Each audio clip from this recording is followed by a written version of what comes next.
ਵਾਹਿਗੁਰੂ ਜੀ ਕਾ ਖਾਲਸਾ ਵਾਹਿਗੁਰੂ ਜੀ ਕੀ ਫਤਿਹ।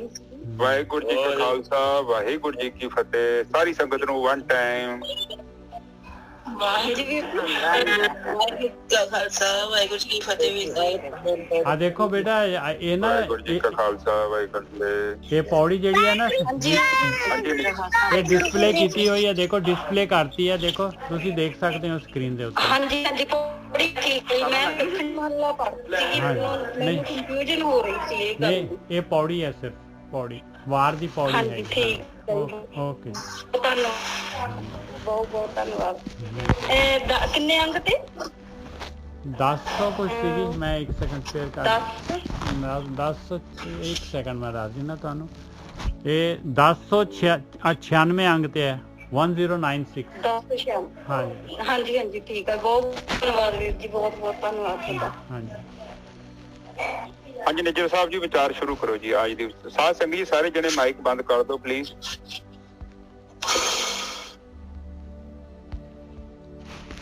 ਇਹ ਆਪਾਂ ਨੇ ਅੱਜ ਜਿਹੜੀ ਹੈਗੀ ਆ 26ਵੀਂ ਜਿਹੜੀ ਹੈਗੀ ਆਪਣੇ ਪੌੜੀ ਜੋ ਆਪਾਂ ਸਾਰੰਗ ਦੀ ਵਾਰ ਲੈ ਰਹੇ ਹਾਂ, ਜਿਹਦੇ ਵਿੱਚ 36 ਪੌੜੀਆਂ ਹੈਗੀਆਂ।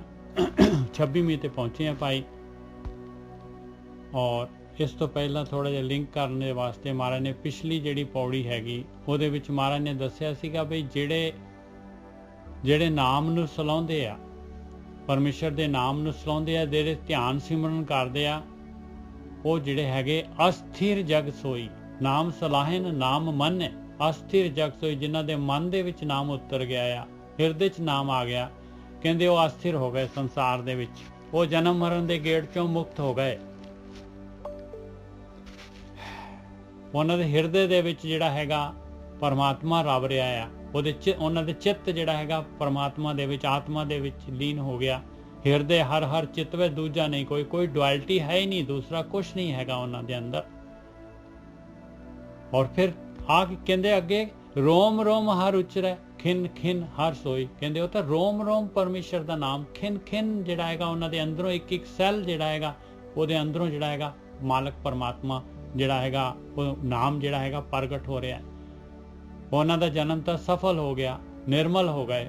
ਗੁਰੂ ਦੇ ਰਾਹੀਂ ਬ੍ਰਹਮ ਗਿਆਨ ਲੈ ਕੇ ਉਹਨੂੰ ਕਮਾ ਕੇ ਜਿਹੜੇ ਹੈਗੇ ਸਫਲ ਗੁਰਮੁਖ ਜਨਮ ਸਕਾਰਤਾ ਨਿਰਮਲ ਮਲ ਜਨ ਮਲ ਖੋਈ।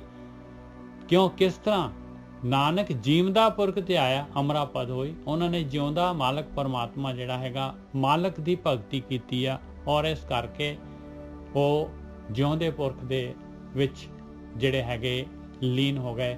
ਅਰਥਾਤ ਉਹ ਮਹਿਲ ਦੇ ਵਿੱਚ, ਜਿਸ ਤਰ੍ਹਾਂ ਹੁਣ ਜੇ ਨਾ ਆਪਣੀ ਗੁਰਬਾਣੀ ਦੇ ਵਿੱਚ ਦੇਖੋ ਮਹੱਲਾ ਪਹਿਲਾ, ਮਹੱਲਾ ਦੂਜਾ, ਮਹੱਲਾ ਤੀਜਾ, ਇਹਦਾ ਮਤਲਬ ਕੀ ਆ? ਇਹਦਾ ਮਤਲਬ ਹੈ ਮਾਲਕ ਦੇ ਮਹਿਲ ਦੇ ਵਿੱਚ ਐਕਸੈਸ ਹੈਗੀ ਇਹਨਾਂ ਦੀ।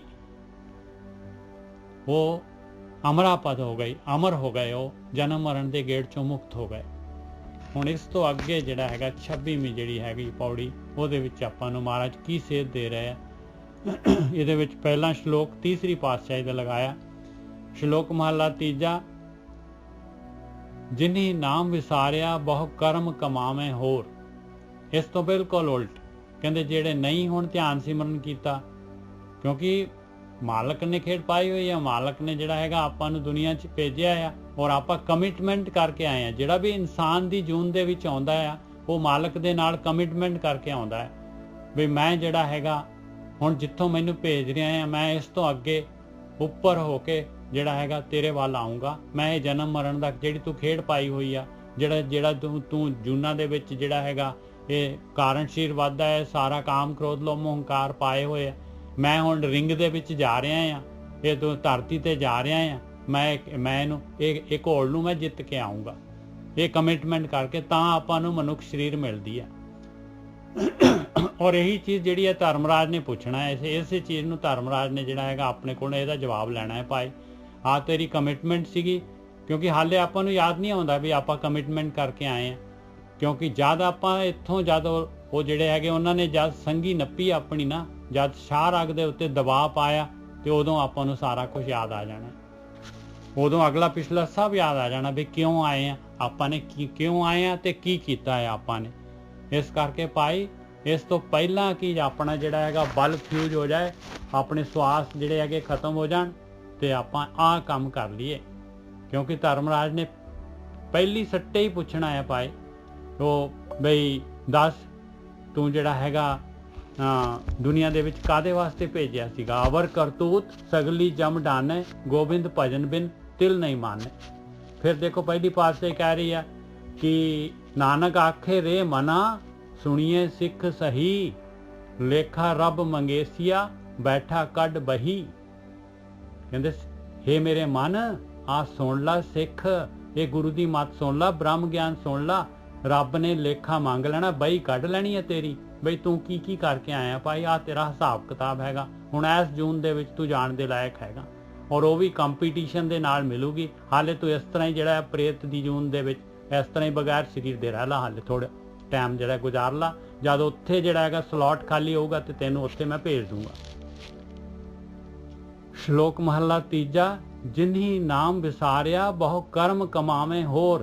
देख लो बहु कर्म दुनिया दे विच किन्ने क देख लो, ਆਪਾਂ ਨੂੰ पूरी फ्रीडम है, जो मर्जी कर लो, जिहड़ा मर्जी स्वाद लै लो, जिथे मर्जी चले जाओ, जो मर्जी खा लो, जो मर्जी भोग लो, सारा कुछ ऑप्शन अपने कोल हैगा।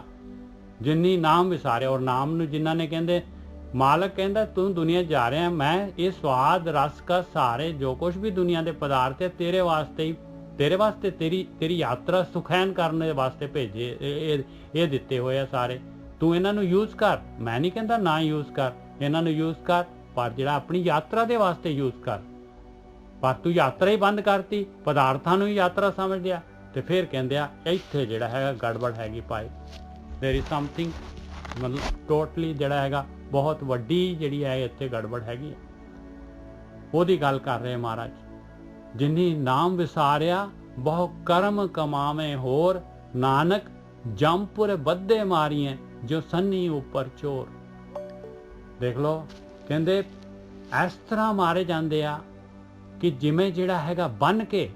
हुण देखो चोर जिहड़ा सन लाउंदा है किसी दे जिहड़ा हैगा चोरी करदा है, ਉਹਨੇ मगोरा बना लिया ते उत्ते आके जिहड़ा हैगा फड़िया गया, फड़ लिया ਉਹਨੂੰ। हुण ਉਹਦੀ की हालत हुंदी आ आप देख लो भाई। बिल्कुल चोरी करदा होया फड़िया गया सन्नी दे उत्ते, बिल्कुल मौके दे उत्ते, बिल्कुल प्रूफ दे नाल फड़िया गया, ते ਉਹਦਾ देख लो की हाल होना है भाई। और आपां नूं भी देख लो इसे तरीके दे नाल जिहड़ा हैगा ਉਹ ਜਿਹੜੇ ਹੈਗੇ ਜਮਦੂਤ ਆਉਂਦੇ ਆ, ਤੇ ਆਪਾਂ ਨੂੰ ਵੀ ਇਸੇ ਤਰੀਕੇ ਦੇ ਨਾਲ ਆਖਰੀ ਦਮ ਦੇ ਵਿੱਚ ਵੀ ਬਾਬਾ ਜਿਹੜੇ ਆਪਾਂ ਜਿਹੜੇ ਹੈਗੇ ਆ ਆਖਰੀ ਦਮ ਤੇ ਵੀ ਕਹਿੰਦੇ ਆ ਵੀ ਮੇਰਾ ਜਿਹੜਾ ਹੈਗਾ ਉਹ ਇੱਕ ਹੈ ਕਹਿੰਦੇ ਇੱਕ ਬਾਬਾ ਜਿਹੜਾ ਹੈਗਾ ਜਦ ਉਹਦਾ ਘੋਰੜੂ ਵੱਜਣ ਲੱਗ ਗਿਆ ਤੇ ਉਹਦੇ ਚਾਰੋਂ ਜਿਹੜੇ ਹੈਗੇ ਮੁੰਡੇ ਸੀ ਸਾਰੇ ਉਹਦੇ ਆਲੇ ਦੁਆਲੇ ਆ ਗਏ। ਤੇ ਬਾਬਾ ਪੁੱਛਦਾ ਹੈ ਕਿ ਸੋਨੂੰ ਕਿੱਥੇ ਆ? ਉਹ ਕਹਿੰਦੇ ਜੀ ਉਹ ਤਾਂ ਆ ਖੜਾ ਹੈ ਤੇਰੇ ਇੱਧਰ ਤੇਰੇ ਪੈਰਾਂ ਵੱਲ। ਸੋਨੂੰ ਕਹਿੰਦੇ ਮੋਨੂੰ ਕਿੱਥੇ ਆ? ਕਹਿੰਦੇ ਉਹ ਇੱਧਰ ਆ। ਮੈਂ ਇੱਥੇ ਆ ਬਾਬਾ।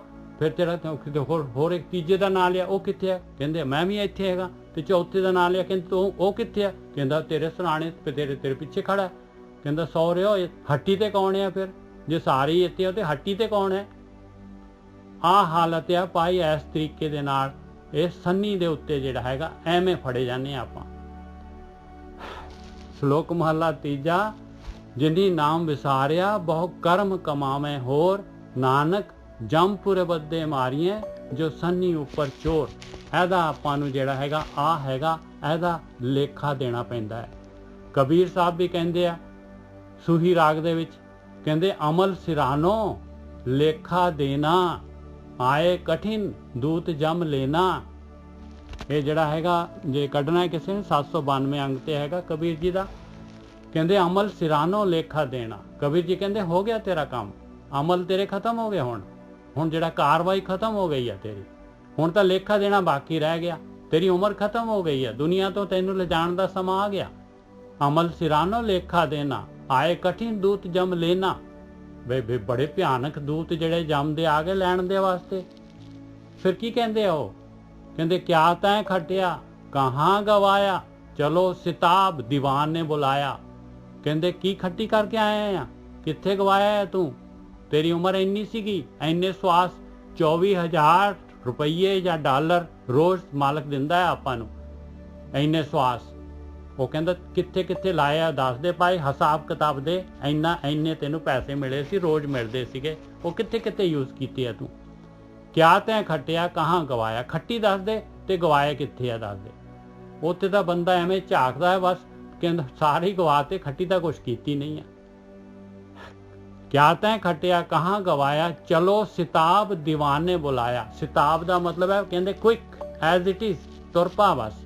ਤੈਨੂੰ ਜਿਹੜਾ ਹੈਗਾ ਮਾਲਕ ਦੇ ਉੱਤੇ ਪੁਕਾਰ ਪੈ ਗਈ ਹੈ, ਕੋਰਟ ਦੇ ਵਿੱਚ, ਦੀਵਾਨ ਦੇ ਵਿੱਚ, ਉਹ ਜਿਹੜਾ ਹੈਗਾ ਧਰਮਰਾਜ ਉਹਦੀ ਕਚਹਿਰੀ ਦੇ ਵਿੱਚ, ਚਲੋ ਸਰਦਾਰਾ ਸਿੰਘ ਹਾਜ਼ਰ ਹੋ। ਕਹਿੰਦੇ ਹੋ ਗਈ, ਪੁਕਾਰ ਪੈ ਗਈ ਆ, ਤੁਰ ਪਾ ਹੁਣ। ਚਲ ਦਰਹਾਲ ਦੀਵਾਨ ਨੇ ਬੁਲਾਇਆ, ਕਹਿੰਦੇ ਦਰਹਾਲ ਕਹਿੰਦੇ ਐਜ਼ ਇਟ ਇਜ਼। ਦੇਖੋ ਪੁਲਿਸ ਵੀ ਐਵੇਂ ਹੀ ਕਰਦੀ ਹੁੰਦੀ ਹੈ, ਪੁਲਿਸ ਆਈ ਆ, ਉਹ ਕਹਿੰਦਾ ਮੈਨੂੰ ਕੱਪੜੇ ਤਾਂ ਪਾ ਲੈਣ ਦਿਓ, ਚੱਗਾ ਤਾਂ ਪਾ ਲੈਣ ਦਿਓ, ਆ ਕਹਿੰਦੇ ਚੱਲ ਗੱਡੀ ਦੇ ਵਿੱਚ ਬੈਠ, ਗੱਡੀ 'ਚ ਪਾਈ। ਚਲ ਦਰਹਾਲ ਦੀਵਾਨ ਨੇ ਬੁਲਾਇਆ, ਹਰ ਫੁਰਮਾਨ ਦਰਗੇ ਕਾ ਆਇਆ। ਕਹਿੰਦੇ ਮਾਲਕ ਦਾ ਰੂਲ ਹੈ, ਮਾਲਕ ਦਾ ਆਗਿਆ ਹੈ, ਧਰਮਰਾਜ ਜਿਹੜਾ ਮਾਲਕ ਦਾ ਬੰਨਾ ਹੋਇਆ ਹੈ, ਪਰਮਾਤਮਾ ਦਾ ਫਰਮਾਨ ਆ ਗਿਆ ਹੈ, ਭਾਈ ਤੇਰੀ ਉਮਰ ਇੰਨੀ ਲਿਖੀ ਹੋਈ ਹੈ। ਚਲ ਦਰਹਾਲ ਦੀਵਾਨ ਨੇ ਬੁਲਾਇਆ, ਹਰ ਫੁਰਮਾਨ ਦਰਗੇ ਕਾ ਆਇਆ ਰਹਾਓ। ਫਿਰ ਜਿਹੜੀ ਯਾਰ ਫਿਰ ਉਹ ਕੀ ਕਹਿੰਦਾ ਹੈ, ਹੁਣ ਦੇਖੋ ਆਦਤ ਪਈ ਹੋਈ ਹੈ ਦੁਨੀਆ ਦੇ ਵਿੱਚ ਘੂਸਖੋਰੀ ਹੈ, ਰਿਸ਼ਵਤ ਦੇਣ ਦੀ। ਕਹਿੰਦਾ ਕਰੋ ਅਰਦਾਸ ਗਾਉ ਕਿਛ ਬਾਕੀ। ਕਹਿੰਦਾ ਮੈਂ ਉਹ ਅਰਦਾਸ ਕਰਦੇ, ਕਹਿੰਦਾ ਮੇਰਾ ਹਾਲੇ ਇੱਥੇ ਇਸ ਜਿੱਥੇ ਮੈਂ ਰਹਿ ਰਿਹਾ ਸਰੀਰ ਦੇ ਵਿੱਚ, ਹਾਲੇ ਮੈਂ ਆਪਣੀ ਕੁੜੀ ਹੈ, ਇਹਦਾ ਵਿਆਹ ਕਰਨਾ ਹੈ, ਹਾਲੇ ਮੈਂ ਉੱਪਰ ਜਿਹੜਾ ਇੱਕ ਫਲੋਰ ਬਣਾਉਣੀ ਆ, ਹਾਲੇ ਮੈਂ ਇਹਦੇ ਪੈਸੇ ਦੇਣੇ ਆ, ਹਾਲੇ ਆਹ ਕੰਮ ਮੇਰੇ ਰਹਿੰਦੇ ਆ। ਕਹਿੰਦੇ ਕਰੋ ਅਰਦਾਸ ਗਾਉ ਕਿਛ ਬਾਕੀ, ਮੇਰਾ ਤਾਂ ਬਾਕੀ ਹੈ ਸਾਰਾ, ਤੇ ਲਿਓ ਨਵੇੜ ਅੱਜ ਕੀ ਰਾਤੀ। ਕਹਿੰਦੇ ਇੱਕ ਦਿਨ ਹੋਰ ਦੇ ਦਿਓ, ਅੱਜ ਦੀ ਰਾਤ ਦੇ ਦਿਓ, ਬਸ ਕੱਲ ਨੂੰ ਆਪਾਂ ਚੱਲਾਂਗੇ। ਕਹਿੰਦਾ ਕਿਛ ਵੀ ਖਰਚ ਤੁਮਾਰਾ ਸਾਰੋਂ। ਕਹਿੰਦੇ ਲੈ ਲਓ ਯਾਰ ਜੋ ਕੁਝ ਲੈਣਾ ਹੈ, ਕਾਹਦੇ ਲਈ ਐਵੇਂ ਜਿਹੜਾ ਰੌਲਾ ਪਾਈ ਜਾਂਦੇ ਹੋ, ਕੋਈ ਵੀ ਤੁਹਾਡਾ ਖਰਚ ਪਰਚ ਮੈਂ ਤੁਹਾਨੂੰ ਦੇ ਸਕਦਾ, ਕੁਛ ਵੀ ਲੈ ਲਓ ਮੇਰੇ ਕੋਲੋਂ।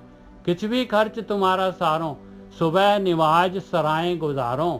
ਕਹਿੰਦੇ ਸਵੇਰੇ ਆਪਾਂ ਇਕੱਠੇ ਜਿਹੜਾ ਰਾਹ ਦੇ ਵਿੱਚ ਸਰਾਂ ਆਊਗੀ ਉੱਥੇ ਨਿਤਨੇਮ ਕਰ ਲਾਂਗੇ, ਭਾਵੇਂ ਮੁਸਲਮਾਨ ਹੈਗੇ ਤੇ ਆਪਾਂ ਨਮਾਜ਼ ਪੜ੍ਹ ਲਾਂਗੇ, ਇਕੱਠੇ ਕਰ ਲਾਂਗੇ ਆਪਾਂ ਸਾਰਾ ਕੁਝ। ਬਸ ਅੱਜ ਦਾ ਦਿਨ ਦੇ ਦਿਓ ਮੈਨੂੰ, ਅੱਜ ਦੀ ਰਾਤ ਦੇ ਦਿਓ ਮੈਨੂੰ। ਹੁਣ ਆਖਰੀ ਦੇ ਵਿੱਚ ਕਵੀ ਜੀ ਤੀਸਰਾ ਬੰਦ ਆਇਆ, ਕਹਿੰਦੇ ਸਾਧ ਸੰਗ ਜਾਕੋ ਹਰ ਰੰਗ ਲਾਗਾ, ਧੰਨ ਧੰਨ ਸੋ ਜਨ ਪੁਰਖ ਸੁਭਾਗਾ। ਕਹਿੰਦੇ ਜਿਨੇ ਵੀ ਬ੍ਰਹਮ ਗਿਆਨੀਆਂ ਦੀ ਸੰਗਤ ਦੇ ਵਿੱਚ, ਸਾਧ ਸੰਗਤ ਦੇ ਵਿੱਚ, ਆਪਾਂ ਹੁਣ ਸਾਧ ਸੰਗਤ ਦੇ ਵਿੱਚ ਬੈਠੇ ਹੋਏ ਆ, ਇਹਦੇ ਵਿੱਚ ਪਰਮੇਸ਼ਰ ਦਾ ਰੰਗ ਲੱਗਣਾ ਆ ਭਾਈ। ਸਾਧ ਸੰਗ ਜਾਕੋ ਹਰ ਰੰਗ ਲਾਗਾ, ਜਿਹਨੂੰ ਲੱਗ ਗਿਆ ਧੰਨ ਧੰਨ ਸੋ ਜਨ ਪੁਰਖ ਸੁਭਾਗਾ। ਕਹਿੰਦੇ ਉਹ ਪੁਰਖ ਸੁਭਾਗਾ ਹੈਗਾ, ਧੰਨਤਾ ਦੇ ਯੋਗ ਹੈ। ਰੰਗ ਕਿਹੜਾ ਲੱਗਣਾ ਆ? ਰੰਗ ਲੱਗਣਾ ਹੈ ਧਿਆਨ ਸਿਮਰਨ ਦਾ, ਭਗਤੀ ਕਰਨ ਦਾ।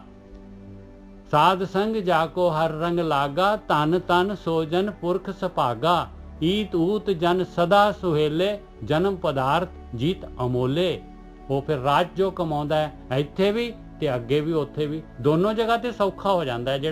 ਜਿਹੜਾ ਧਿਆਨ ਸਿਮਰਨ ਕਰ ਰਿਹਾ ਆ, ਦੁਨੀਆ ਦੇ ਬੱਚਿਆਂ ਦੇ ਨਾਲ ਵੀ ਹੱਸਦਾ ਖੇਡਦਾ ਹੈ, ਘਰ ਵਾਲੀ ਦੇ ਨਾਲ ਵੀ ਹੱਸਦਾ ਖੇਡਦਾ, ਮਾਂ ਪਿਓ ਦੇ ਨਾਲ ਵੀ, ਸਾਰਿਆਂ ਦੇ ਨਾਲ ਬਿਲਕੁਲ ਖੁਸ਼ੀ ਖੇੜੇ ਦੇ ਵਿੱਚ ਰਹਿੰਦਾ ਹੈ, ਨਾ ਕਿਸੇ ਦਾ ਮਾੜਾ ਕਰਦਾ ਹੈ, ਵੱਧ ਤੋਂ ਵੱਧ ਕੋਸ਼ਿਸ਼ ਕਰਦਾ ਹੈ ਵੀ ਦੂਸਰੇ ਦਾ ਭਲਾ ਹੋ ਜਾਏ।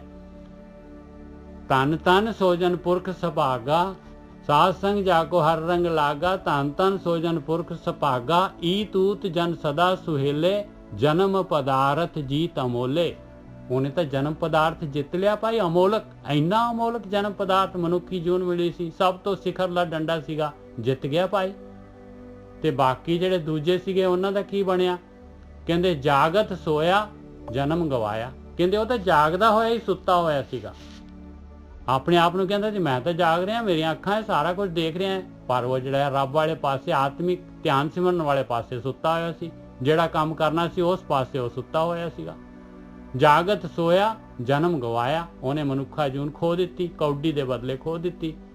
ਤੇ ਜਿਹੜਾ ਕੰਮ ਕੀ ਕੀਤਾ ਸੀ ਉਹਨੇ? ਮਾਲ ਧਨ ਜੋੜਿਆ ਭਇਆ ਪਰਾਇਆ। ਜਿਹੜਾ ਵੀ ਮਾਲ ਧਨ ਜੋੜਿਆ ਸੀ, ਇਕੱਠੀ ਕੀਤੀ ਸੀ, ਸਾਰਾ ਬੈਂਕ ਬੈਲੈਂਸ ਸੀਗਾ, ਉਸੇ ਵੇਲੇ ਉਹ ਤਾਂ ਮਰਨ ਤੋਂ ਪਹਿਲਾਂ ਹੀ ਅੰਗੂਠਾ ਲਾ ਲੈਂਦੇ ਆ। ਬਾਪੂ ਜਿਹੜਾ ਹੈਗਾ ਇਹਨੂੰ ਸੁਰਤ ਨਹੀਂ ਹੈ, ਕਹਿੰਦੇ ਲਾਓ, ਲਿਆ ਪੈਡ ਲਿਆ, ਲਾਓ ਇਹਦਾ ਅੰਗੂਠਾ। ਉਹ ਪਹਿਲਾਂ ਹੀ ਲੜਾਈਆਂ ਸ਼ੁਰੂ ਹੋ ਜਾਂਦੀਆਂ ਬੱਚਿਆਂ ਦੇ ਵਿੱਚ। ਜਾਗਤ ਸੋਇਆ ਜਨਮ ਗਵਾਇਆ, ਮਾਲ ਧਨ ਜੋੜਿਆ ਭਇਆ ਪਰਾਇਆ। ਕਹੋ ਕਬੀਰ ਤੇਈ ਨਰ ਭੂਲੇ, ਖਸਮ ਵਿਸਾਰ ਮਾਟੀ ਸੰਗ ਰੂਲੇ। ਕਹਿੰਦੇ ਭਾਈ ਉਹੀ ਭੁੱਲਦੇ ਆ ਜਿਨ੍ਹਾਂ ਨੇ ਖਸਮ ਨੂੰ ਵਿਸਾਰ ਦਿੱਤਾ, ਜਿਨ੍ਹਾਂ ਨੇ ਧਿਆਨ ਸਿਮਰਨ ਛੱਡ ਦਿੱਤਾ, ਕੀਤਾ ਹੀ ਨਹੀਂ। ਫਿਰ ਤਾਂ ਕਹਿੰਦੇ ਉਹਨਾਂ ਦਾ ਸਰੀਰ ਮਿੱਟੀ ਦੇ ਵਿੱਚ ਰੁਲ ਗਿਆ ਭਾਈ। ਜਿਹੇ ਜੇ ਆਏ ਉਹੇ ਜੇ ਨਹੀਂ ਆਏ। ਕੀ ਕੀਤਾ ਦੁਨੀਆ ਦੇ ਵਿੱਚ ਆ ਕੇ? ਕੁਛ ਵੀ ਨਹੀਂ ਕੀਤਾ। हाँ जी गौरव साहब। हाँ जी ठीक है जी, साध संगत जी देख लो ਨਿੱਜਰ ਸਾਹਿਬ ਬਹੁਤ ਹਾਂ ਠੀਕ ਹੈ, ਬਹੁਤ ਵਧੀਆ ਸਾਧ ਸੰਗਤ ਜੀ। ਅੱਜ ਦੀ ਵਿਚਾਰ ਸ਼ੁਰੂ ਕਰਨ ਤੋਂ ਪਹਿਲਾਂ 2 ਮਿੰਟ ਮੈਂ ਤੁਹਾਡੇ ਨਾਲ ਕੁਝ ਗੱਲਾਂ ਕਰਨੀਆਂ ਨੇ ਔਰ ਗਿਆਨ ਵੀ ਲੈਣਾ ਹੈ, ਕੁਝ ਇੱਧਰ ਉੱਧਰ ਦੀਆਂ ਵੀ ਗੱਲਾਂ ਕਰਨੀਆਂ ਨੇ, ਰੁਕਾਵਟਾਂ ਕੀ ਹੁੰਦੀਆਂ ਨੇ ਥੋੜਾ ਡਿਸਕਸ ਕਰੀਏ 2 ਮਿੰਟ। ਹਾਂਜੀ ਠੀਕ ਹੈ ਬਿਲਕੁਲ। ਤੇ ਇਹ ਹਾਂਜੀ ਅੱਜ ਦੀ ਵਿਚਾਰ ਜਿਹੜੀ ਹੈ ਨਾ ਬੜੀ ਇੱਕ ਖਾਸ ਵਿਚਾਰ ਹੈ ਔਰ ਕਾਫੀ ਕੁਝ ਤੁਹਾਨੂੰ ਮਿਲੂਗਾ, ਗਰੰਟੀ ਤੇ ਹੈਗੀ ਹੈ।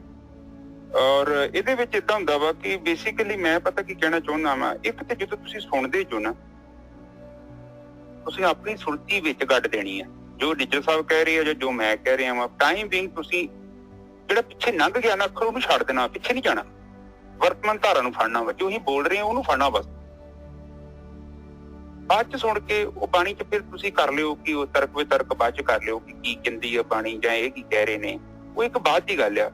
ਜਦੋਂ ਕਿਉਂਕਿ ਫਰੈਸ਼ ਜਿਹੜੀ એનર્ਜੀ ਚੱਲ ਰਹੀ ਹੈ ਨਾ, ਤੁਸੀਂ ਉਹਦੇ ਚ ਆਪਣੀ ਸੁਰਤੀ ਨੂੰ ਕੱਢ ਕੇ ਰੱਖਣਾ ਤੇ ਉਹਦੇ ਨਾਲ ਤੁਹਾਨੂੰ ਬੈਨੀਫਿਟ ਬਹੁਤ ਜ਼ਿਆਦਾ ਮਿਲੂਗਾ। ਕਿਉਂਕਿ ਜਿਹੜਾ ਜਦੋਂ ਸੁਰਤੀ ਅਟੈਚ ਹੋ ਜਾਂਦੀ ਹੈ ਨਾ ਪਾਣੀ ਦੇ ਵਿੱਚ ਤੇ ਫਿਰ ਉਹ ਬੜੀ ਡੀਪ ਚੱਲ ਜਾਂਦੀ ਹੈ ਔਰ ਉਹ ਚੀਜ਼ਾਂ ਜਿਹੜੀਆਂ ਨੇ ਤੁਹਾਡੀਆਂ ਸਾਰੀਆਂ ਜਿਹੜੀਆਂ ਨਾ ਤੁਹਾਡੇ ਅੰਦਰ ਬੜੇ ਗਹਿਰੇ ਪ੍ਰਵੇਸ਼ ਕਰ ਜਾਂਦੀਆਂ। ਠੀਕ ਹੈ ਜੀ, ਬਿਲਕੁਲ ਠੀਕ ਹੈ ਜੀ, ਬਹੁਤ ਵਧੀਆ। ਹਾਂ 1 ਸੈਕਿੰਡ ਥਿੰਗ ਇਹ ਆ ਕਿ ਤੁਸੀਂ ਲੱਕੀ ਜੋ, ਮੈਂ ਇਹ ਸੋਚਦਾ ਕਿ ਅਸੀਂ ਵੀ ਲੱਕੀ ਹਾਂ, ਤੁਸੀਂ ਵੀ ਲੱਕੀ, ਅਸੀਂ ਵੀ ਲੱਕੀ, ਕਿਉਂਕਿ ਪ੍ਰਮਾਤਮਾ ਨੇ ਸਾਨੂੰ ਪਰਮਾਰਥ ਦੇ ਰਸਤੇ ਲਈ ਚੁਣਿਆ ਹੈ। ਬਹੁਤ ਵੱਡੀ ਗੱਲ ਹੈ ਔਰ ਹਮੇਸ਼ਾ ਹੀ ਸੋਚਣਾ ਹੈ ਕਿ ਕਿਉਂਕਿ ਪ੍ਰਮਾਤਮਾ ਹੀ ਚੁਣਦਾ ਹੈ, ਅਸੀਂ ਨਹੀਂ ਜਾ ਸਕਦੇ ਉਹਦੇ ਕੋਲ।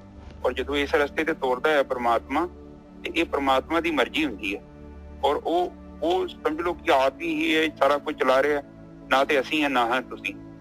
ਤੇ ਠੀਕ ਹੈ ਜੀ, ਇਹ ਸੋ ਇੱਕ ਥੋੜੀ ਜਿਹੀ ਮੈਂ ਤੁਹਾਨੂੰ 1-2 ਗੱਲਾਂ ਦੱਸਣੀਆਂ ਚਾਹੁੰਦਾ ਕਿ ਅਧਿਆਤਮਿਕ ਜੀਵਨ ਦੇ ਵਿੱਚ ਜਿਹੜਾ ਬੰਦਾ ਹੈ ਨਾ, ਬੰਦਾ ਜਿਹੜਾ ਖੋਖਲਾ ਹੋ ਜਾਂਦਾ, ਬੰਦਾ ਚੱਲਦਾ ਬਹੁਤ ਹੈ ਪਹੁੰਚਦਾ ਨਹੀਂ ਕਿਤੇ, ਉਹਦੇ ਕਾਰਨ ਹੁੰਦੇ ਨੇ ਤੇ ਨਾ ਕੋਈ ਦੱਸਦਾ ਇਹਨਾਂ ਚੀਜ਼ਾਂ ਦੇ ਬਾਰੇ ਬੰਦੇ ਨੂੰ। ਤੇ ਏਦਾਂ ਵਾ ਕਿ ਇਹ ਉਹ ਚੀਜ਼ਾਂ ਥੋੜੀਆਂ ਤੁਸੀਂ ਮਨ ਚ ਰੱਖ ਲੈਣੀਆਂ ਗੱਲਾਂ, ਔਰ ਖਾਸ ਕਰਕੇ ਇਹਨਾਂ ਗੱਲਾਂ ਦਾ ਖਾਸ ਕਰਕੇ ਤੁਸੀਂ ਧਿਆਨ ਰੱਖਣਾ ਹੈ, ਇਹ ਗੱਲਾਂ ਕਰਨੀਆਂ ਨਹੀਂ ਹੈ। ਬੇਸ਼ੱਕ ਤੁਸੀਂ ਭਗਤੀ ਕਰਦੇ ਜੋ, ਤੁਸੀਂ ਜਿੰਨੀ ਮਰਜ਼ੀ ਮੈਡੀਟੇਸ਼ਨ ਕਰ ਰਹੇ ਜੋ, ਜਿੰਨਾ ਮਰਜ਼ੀ ਧਿਆਨ ਕਰ ਰਹੇ ਜੋ, ਜੇਕਰ ਤੁਸੀਂ ਇਹਨਾਂ ਚੀਜ਼ਾਂ ਦੇ ਵਿੱਚ ਉਲਝੇ ਜੋ ਨਾ, ਤੁਸੀਂ ਪਹੁੰਚਣਾ ਨਹੀਂ ਜੇ ਮੰਜ਼ਿਲ ਤੇ। ਔਰ ਇਹ 101% ਜਿਹੜੀਆਂ ਗੱਲਾਂ ਨੇ ਉਹ ਤੁਹਾਡੇ ਹੱਥਾਂ ਦੇ ਵਿੱਚ ਨੇ ਔਰ ਖਾਸ ਕਰਕੇ ਤੁਸੀਂ ਹਰ ਦਿਨ ਕਰਦੇ ਜੋ। ਠੀਕ ਹੈ ਹਾਂਜੀ। ਤੇ ਹਾਂ ਮੈਂ ਦੱਸਣਾ ਚਾਹੁੰਦਾ ਸਭ ਤੋਂ ਪਹਿਲਾਂ ਹੈਗਾ ਝੂਠ। ਜੇ ਤੁਸੀਂ ਸਾਧਨਾ ਕਰਦੇ ਜੋ, ਝੂਠ ਨਾ ਬੋਲਿਆ ਕਰੋ, ਕੋਸ਼ਿਸ਼ ਕਰੋ ਇਹਨੂੰ ਅਵਾਇਡ ਕਰੋ, ਕਿਉਂਕਿ ਝੂਠ ਜਿਹੜਾ ਹੈਗਾ ਉਹ ਸਿਉਂਕ ਆ, ਉਹਨੇ ਤੁਹਾਨੂੰ ਅੰਦਰੋਂ ਅੰਦਰ ਹੀ ਖਤਮ ਕਰ ਦੇਣਾ, ਤੁਹਾਨੂੰ ਪਤਾ ਵੀ ਨਹੀਂ ਲੱਗਣਾ। ਕਿਉਂਕਿ ਝੂਠ ਤੇ ਝੂਠ ਬੰਦੇ ਨੂੰ ਲੈ ਕੇ ਬਹਿ ਜਾਂਦੇ। ਕਹਿੰਦੇ ਕੋਸ਼ਿਸ਼ ਕਰਿਆ ਕਰੋ ਝੂਠ ਨਾ ਬੋਲਿਆ ਕਰੋ ਔਰ ਜਿੱਥੇ ਲੋੜ ਆ, ਜੇ ਝੂਠ ਬੋਲਣ ਦੀ ਲੋੜ ਪੈ ਰਹੀ ਹੈ ਤੇ ਕੋਸ਼ਿਸ਼ ਕਰੋ ਨਾ ਬੋਲੋ।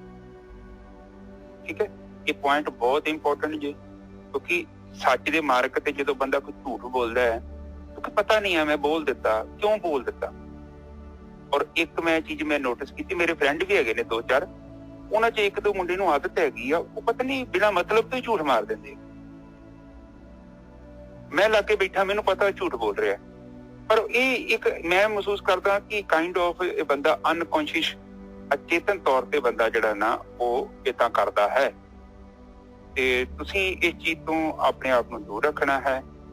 ਇੱਕ ਝੂਠ, ਦੂਜਾ ਇੱਕ ਹੋਰ ਬੜੀ ਮਾੜੀ ਬਿਮਾਰੀ ਹੈ, ਉਹ ਜਿਹੜੀ ਇਹ ਬਿਮਾਰੀ ਨੇ ਦੁਨੀਆ ਨੂੰ ਖਾਧਾ ਹੋਇਆ ਹੈ, ਉਹ ਹੈ ਚੁਗਲੀ।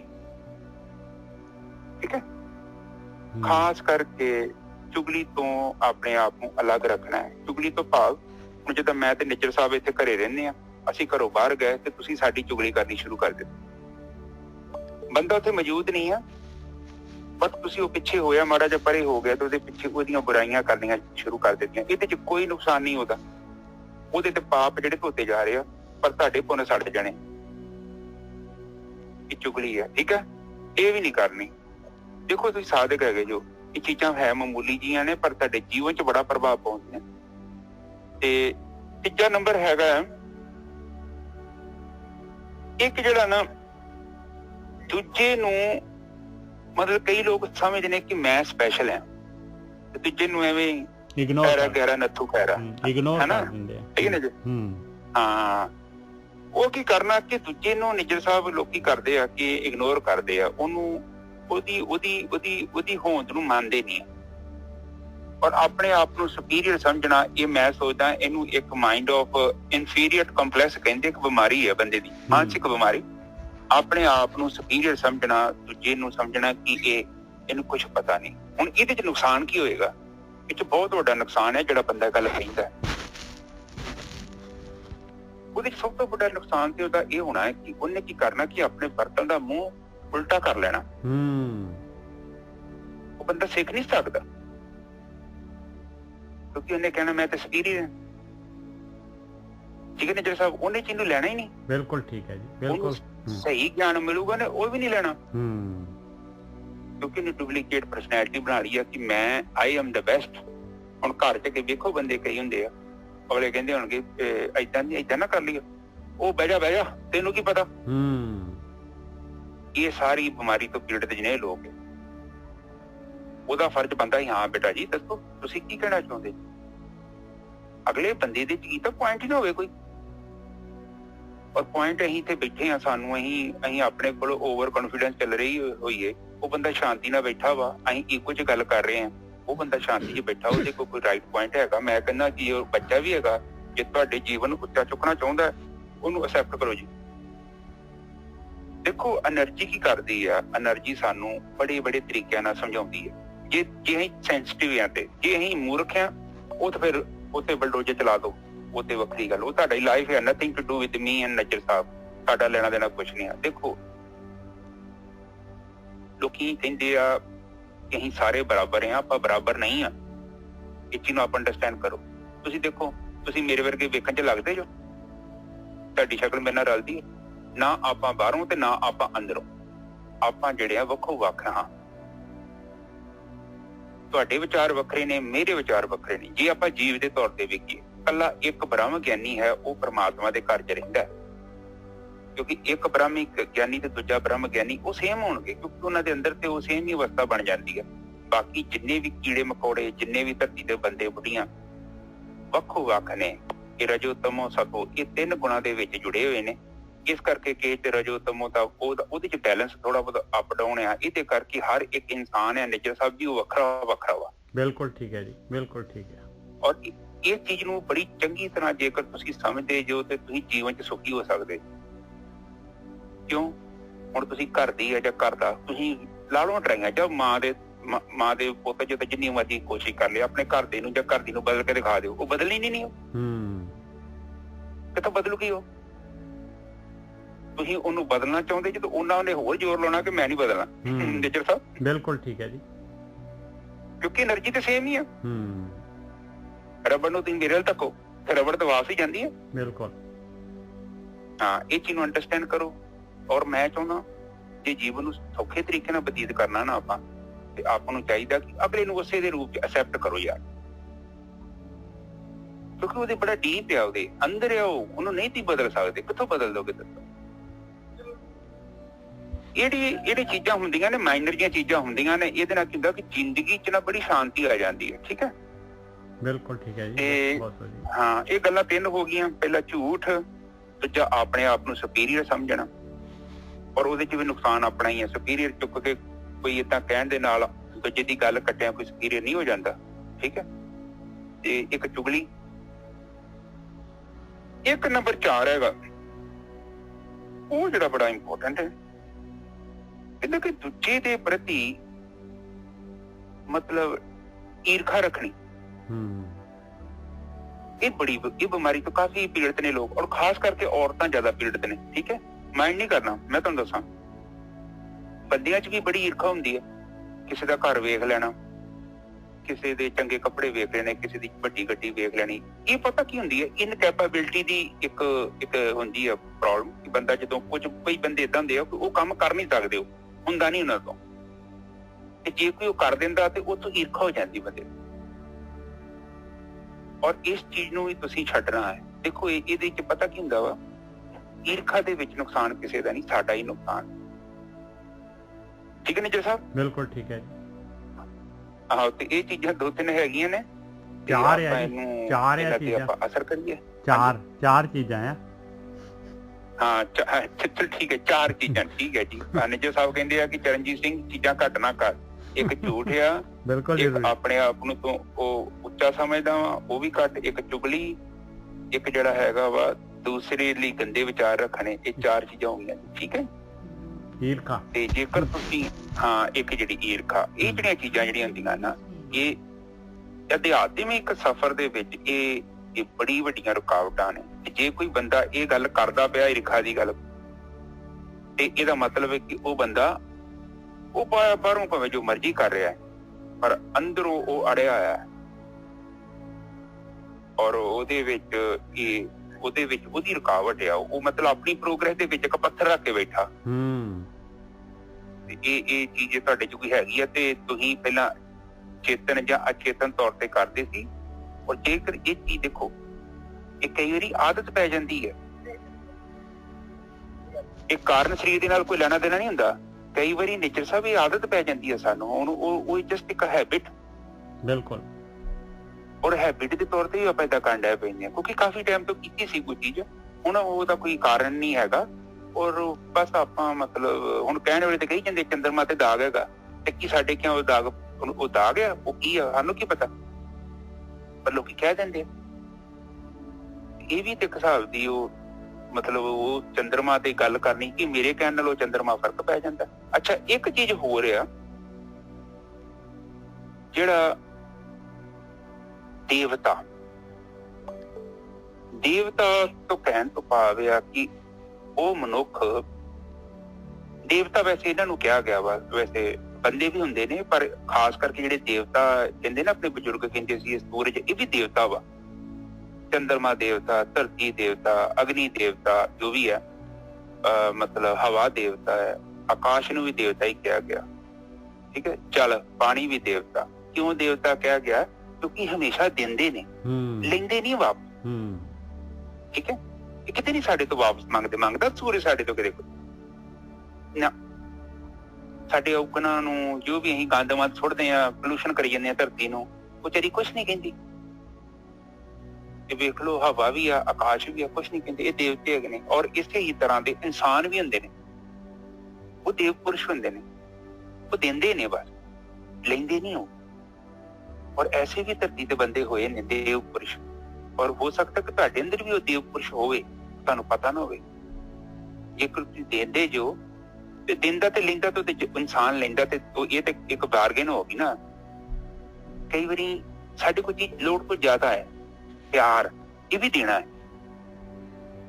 ਇਹ ਵੀ ਭਾਵੇਂ ਛੋਟੇ ਜਿਹੇ ਹੈਗੇ, ਚਲੋ ਅਸੀਂ ਸੂਰਜ ਤੇ ਨਹੀਂ ਹੈਗੇ, ਪਰ ਅਸੀਂ ਛੋਟੇ ਜਿਹੇ ਹੈਗੇ ਆ, ਪਰ ਸਾਡੇ ਅਸੀਂ ਚੰਗਿਆਈ ਵੀ ਕਰ ਸਕਦੇ ਹਾਂ, ਠੀਕ ਹੈ ਨਾ, ਚੰਗੇ ਕੰਮ ਕਰ ਸਕਦੇ ਹਾਂ। ਇਹ ਵੀ ਦੇਵਤਿਆਂ ਦੇ ਗੁਣ ਹਨ। ਅਸੀਂ ਜੇ ਮੰਨ ਲਓ ਝੂਠ ਨਹੀਂ ਮਾਰਦੇ, ਇਹ ਵੀ ਇੱਕ ਵਧੀਆ ਗੁਣ ਹੈ। ਨਿਜਰ ਸਾਹਿਬ ਬਿਲਕੁਲ ਠੀਕ ਹੈ ਜੀ, ਦੇਵਤਿਆਂ ਦੇ ਗੁਣ ਹੈ। ਅਸੀਂ ਚੁਗਲੀ ਨਹੀਂ ਕਰਦੇ, ਇਹ ਵੀ ਦੇਵਤਿਆਂ ਦਾ ਗੁਣ ਹੈ। ਅਸੀਂ ਈਰਖਾ ਨਹੀਂ ਕਰਦੇ, ਇਹ ਵੀ ਦੇਵਤਿਆਂ ਦਾ ਗੁਣ ਹੈ, ਠੀਕ ਹੈ। ਅਸੀਂ ਮਤਲਬ ਹੰਕਾਰ ਨਹੀਂ ਕਰਦੇ, ਇਹਦਾ ਮਤਲਬ ਕਿ ਇਹ ਜਿਹੜੇ ਔਗਣ ਉਹ ਇਨਸਾਨ ਦੇ ਅੰਦਰ ਹੁੰਦੇ ਨੇ। ਜੇਕਰ ਨਹੀਂ ਕਰਦੇ ਤੇ ਇਹ ਸਾਰੇ ਦੇਵਤਿਆਂ ਦੇ ਗੁਣ ਨੇ, ਠੀਕ ਹੈ। ਇਹ ਗੁਣ ਸਾਰੇ ਵੈਸੇ ਵੀ ਜੁੜੇ ਹੋਏ ਨੇ, ਜਿੱਦਾਂ ਮਤਲਬ ਜਿਹੜਾ ਸਪਰਸ਼ ਹੈਗਾ ਹੈ, ਉਹ ਹੈਗਾ ਵਾ ਹਵਾ ਦਾ ਤੱਤ। ਮਤਲਬ ਇਹ ਜਿੱਦਾਂ ਇਹ ਧਰਤੀ ਦੇ ਨਾਲ ਵੀ ਜੁੜੇ ਹੋਏ ਨੇ ਸਾਰਾ ਆਪਣੇ। ਤੋਂ ਇਹ ਚੀਜ਼ਾਂ ਜਿਹੜੀਆਂ ਹੁੰਦੀਆਂ, ਜਿੱਦਾਂ ਧਰਤੀ ਆ ਉਹ ਸੁਗੰਧ ਨਾਲ ਜੁੜੀ ਆ, ਕਿਉਂਕਿ ਉਹਦੀ ਸੁਗੰਧ ਹੁੰਦੀ ਹੈ। ਤੇ ਸੋ ਇਹਦਾ ਗੱਲਾਂ, ਕਾਫੀ ਗੱਲਾਂ ਹੈਗੀਆਂ ਨੇ। ਜਿੱਦਾਂ ਸ਼ਬਦ ਹੈਗਾ ਵਾ ਉਹ ਆਕਾਸ਼ ਦੇ ਨਾਲ ਜੁੜਿਆ ਹੋਇਆ।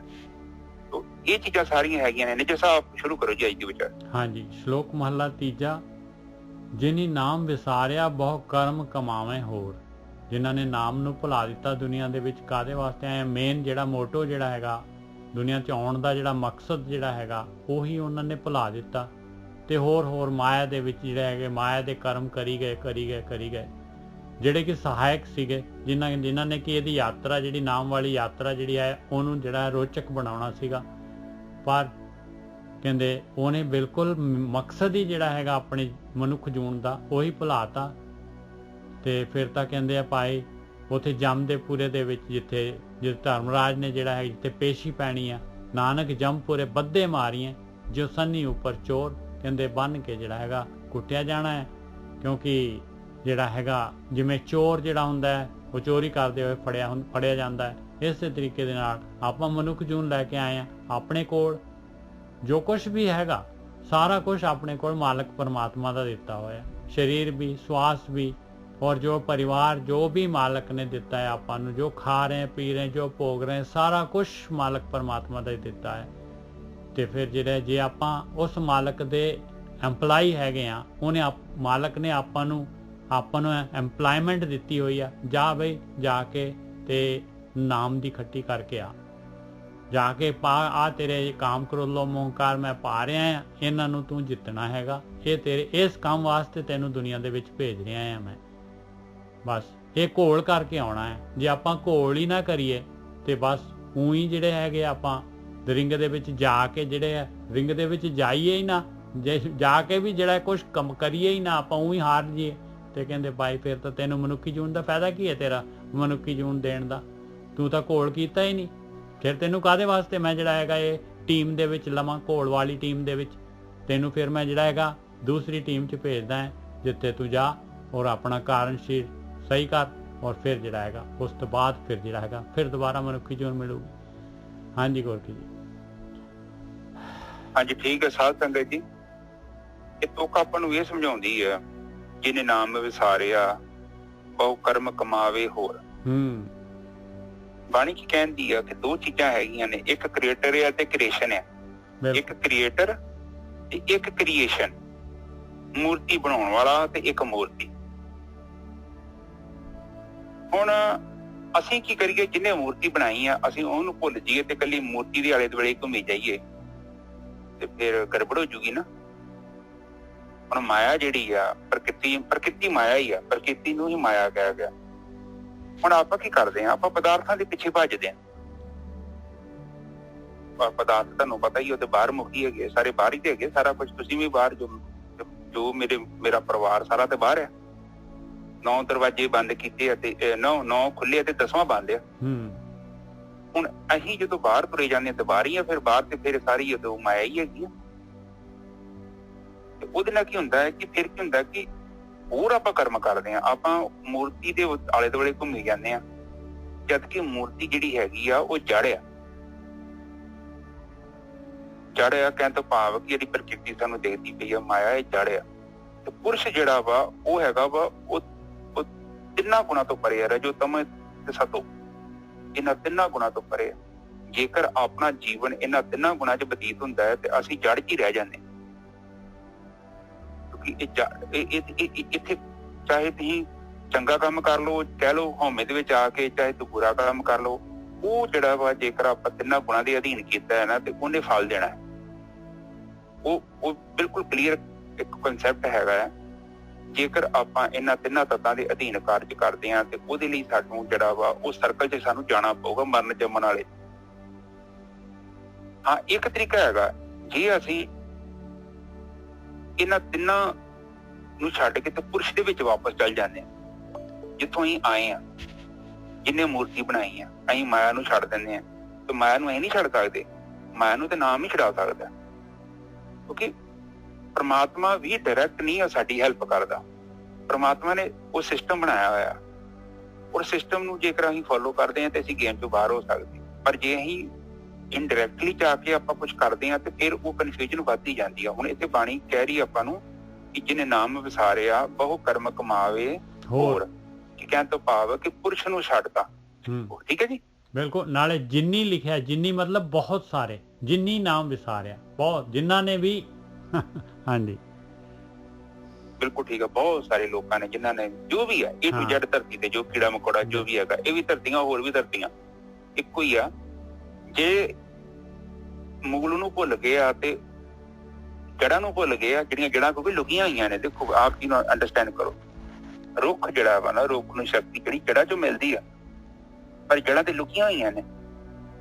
ਪਰ ਆਪਾਂ ਰੁੱਖ ਨੂੰ ਵਿੰਦੇ ਪਏ ਆ, ਪਰ ਉਹ ਜਿਹੜਾ ਪਰਮਾਤਮਾ ਉਹ ਜੜ੍ਹਾਂ ਵਾ, ਉਹ ਬ੍ਰਹਮ ਆ, ਉਹਦੇ ਅੰਦਰ ਹੀ ਤੇ ਹੈ ਇਹ ਰੁੱਖ ਉਗਿਆ ਹੈ। ਤੇ ਅਸੀਂ ਕਰਦੇ ਹਾਂ ਡਾਹਣੀਆਂ ਨੂੰ ਜੱਫੇ ਪਾਈ ਜਾਂਦੇ ਹਾਂ, ਪਰ ਅਸੀਂ ਭੁੱਲ ਹੀ ਜਾਂਦੇ ਹਾਂ ਕਿ ਇਹਦੀਆਂ ਜੜ੍ਹਾਂ ਵੀ ਹੈਗੀਆਂ ਜਿੱਥੋਂ ਇਹ ਸ਼ਕਤੀ ਲੈ ਰਿਹਾ ਰੁੱਖ। ਤੇ ਜੇਕਰ ਇਹ ਜੜ੍ਹਾਂ ਵਿਗਤੀ ਕਰਦੇ ਹਾਂ ਤੇ ਸਾਨੂੰ ਸਾਰਾ ਭੇਦ ਪਤਾ ਲੱਗ ਜਾਂਦਾ। ਤੇ ਜੇ ਅਸੀਂ ਇਕੱਲੇ ਡਾਹਣੀਆਂ ਨੂੰ ਜੱਫੀਆਂ ਪਾਈ ਜਾਂਦੇ ਹਾਂ, ਫਰੂਟ ਖਾਈ ਜਾਂਦੇ ਹਾਂ, ਫੁੱਲ ਤੋੜੀ ਜਾਂਦੇ ਹਾਂ, ਫਿਰ ਕੀ ਕਰਦੇ ਆ, ਫਿਰ ਅੱਗੇ ਬਾਣੀ ਚ ਕੀ ਅਗਲੀ ਤੁਕ ਚ ਸਮਝਾਉਣਗੇ। ਨਾਨਕ ਜੰਮਪੁਰ ਬੱਦੇ ਮਾਰੀਏ ਜੋ ਸੰਨੀ ਉੱਪਰ ਚੋਰ। ਹਾਂ, ਤੇ ਵੇਖ ਲਓ ਜੇ ਫੁੱਲ ਖਾਈ ਜਾਓਗੇ, ਫਲ ਖਾਈ ਜਾਓਗੇ, ਤੇ ਤੁਸੀਂ ਕਿਤੇ ਧਿਆਨ ਨਾ ਦਓਗੇ ਕਿ ਇਹ ਤੇ ਮਾਇਆ ਵਾ, ਇਹ ਪ੍ਰਪੰਚ ਹੈਗਾ, ਪਰ ਪ੍ਰਪੰਚ ਚ ਫਸ ਜਾਵਾਂਗੇ। ਅਸੀਂ ਕੋਈ ਏਦਾਂ ਦਾ ਕੰਮ ਨਹੀਂ ਕਰਾਂਗੇ। ਔਰ ਤੁਹਾਨੂੰ ਦੱਸਿਆ ਤਾਂ ਹੈਗਾ, ਝੂਠ, ਚੁਗਲੀ, ਹਉਮੈ ਵਾਲਾ ਕੰਮ, ਦੂਸਰਾ ਛੋਟਾ ਸਮਝਣਾ, ਈਰਖਾਬਾਜ਼ੀ ਕਰਨੀ, ਤੇ ਇਹ ਸਾਰੀ ਚੀਜ਼ਾਂ ਜਿਹੜੀਆਂ ਹੁੰਦੀਆਂ ਇਹ ਸਾਨੂੰ ਕੀ ਕਰਦੀਆਂ ਨੇ, ਇਹ ਸਾਨੂੰ ਮਤਲਬ ਡੀਗ੍ਰੇਡ ਕਰਦੀਆਂ ਨੇ। ਮਤਲਬ ਸਾਡਾ ਜਿਹੜਾ ਅਸਲੀ ਕੋਈ ਚੀਜ਼ ਹੈਗੀ ਉਹਨੂੰ ਤੋੜ ਕੇ ਕੁਝ ਖਤਮ ਕਰ ਦੇਣਾ, ਕੁਝ ਹੋਰ ਰੂਪ, ਘਟੀਆ ਰੂਪ ਅਖਤਿਆਰ ਕਰ ਲੈਣਾ, ਆਪਣਾ ਰੂਪ ਦਾ ਤਿਆਗ ਕਰਕੇ ਕੋਈ ਚੰਗੀ ਚੀਜ਼ ਛੱਡ ਕੇ ਤੇ ਮਾੜੀ ਚੀਜ਼ ਫੜ ਲੈਣੀ। ਉਹਦੇ ਨਾਲ ਫਿਰ ਕਹਿੰਦਾ ਕਿ ਜੰਮਪੁਰੀ ਜਾਵਾਂਗੇ ਤੇ ਫਿਰ ਮੁਸ਼ਕਲ ਹੋ ਜਾਏਗੀ। ਜਿੱਦਾਂ ਚੋਰ ਨੂੰ ਸੰਨਤ ਨਹੀਂ ਫੜ ਲਈਦਾ, ਬਿਲਕੁਲ ਉੱਥੇ ਹੀ ਫੜ ਲੈਂਦਾ। ਮੇਰੇ ਵਰਗਾ ਵੇਖਦਾ ਕਿ ਬਈ ਆ ਵੇਖੋ ਵੀ ਬੰਦਾ ਚੋਰੀ ਕਰਦੇ, ਫੜੋ ਇਹਨੂੰ। ਉਸ ਤਰ੍ਹਾਂ ਕਹਿੰਦੇ ਜੰਮ ਫੜ ਲੈਂਦੇ ਫਿਰ ਬੰਦੇ ਨੂੰ, ਜਿਹੜਾ ਪ੍ਰਕਿਰਤੀ ਦੇ ਪਿੱਛੇ ਭੱਜਿਆ ਜਾਂਦਾ, ਜਿਹੜਾ ਮਾਇਆ ਦੇ ਪਿੱਛੇ ਭੱਜਦਾ ਹੈ, ਤੇ ਫਿਰ ਉਹ ਆਪ ਹੀ ਤੇ ਉਸ ਰਸਤੇ ਤੇ ਤੁਰ ਪਿਆ ਤੇ ਜਮਾ ਨੇ ਉਹਨੂੰ ਫੜ ਹੀ ਲੈਣਾ। ਠੀਕ ਹੈ ਨਾ ਜੀ ਸਾਹਿਬ? ਬਿਲਕੁਲ, ਉਹਨੂੰ ਚਾਂਸ ਨਹੀਂ ਮਿਲਣਾ ਦੁਬਾਰਾ ਫਿਰ, ਜਿਹੜਾ ਕਿਉਂਕਿ ਜਿਹੜਾ ਹੈਗਾ ਜਦ ਉਹਨੇ ਕੁਛ ਕੀਤਾ ਹੀ ਨਹੀਂ ਹੈ ਬੰਦੇ ਨੇ, ਤੇ ਫਿਰ ਜਿਹੜਾ ਹੈਗਾ ਉਹ ਤਾਂ ਮਾਇਆ ਦੇ ਵਿੱਚ ਹੀ ਰਿਹਾ। ਮਾਇਆ ਦੇ ਵਿੱਚ ਜਿਹੜਾ ਕਾਰਨ ਸ਼ਰੀਰ, ਜਿਹੜਾ ਕਾਮ, ਕ੍ਰੋਧ, ਲੋਭ, ਮੋਹੰਕਾਰ, ਇਹਨਾਂ ਦੇ ਵਿੱਚ ਗਤੀ ਕਰਕੇ ਜਿਹੜਾ ਹੈਗਾ ਉਹਨੇ ਕਾਰਨ ਸ਼ਰੀਰ ਵਧਾ ਲਿਆ ਹੈ। ਫਿਰ ਜਿਹੜਾ ਹੈਗਾ ਬਸ ਤਾਂ ਫਿਰ ਉੱਥੇ ਕਹਿੰਦੇ ਜੰਮਪੁਰ ਬੱਦੇ ਮਾਰੀਏ, ਬਸ ਉਹ ਗਿਆ, ਉਹਦਾ ਜਿਹੜਾ ਹੈਗਾ ਹਾਰ ਜਾਏਗਾ ਉਹ। ਹਾਂ, ਬਿਲਕੁਲ ਸਹੀ ਹੈ। ਹਾਂ, ਮਾਇਆ ਦਾ ਮਤਲਬ ਹੈ ਨਿਜਰ ਸਾਹਿਬ, ਇਹਨਾਂ ਸਾਧ ਸੰਗਤ ਜੀ ਤੁਹਾਨੂੰ ਫਿਰ ਦੱਸਣਾ ਚਾਹੁੰਦੇ ਆ, ਮਾਇਆ ਦਾ ਮਤਲਬ ਤੁਸੀਂ ਦੇਖਣਾ ਚਾਹੁੰਦੇ ਜੋ ਕਿ ਤੁਸੀਂ ਮਾਇਆ ਚ ਗ੍ਰਸਤ ਜੋ ਕਿ ਨਹੀਂ, ਉਹਦੀ ਨਿਸ਼ਾਨੀ ਹੈਗੀ ਹੈ ਕਾਮ, ਕ੍ਰੋਧ, ਲੋਭ, ਮੋਹ, ਹੰਕਾਰ। ਇਹ ਪੰਜ ਨੇ।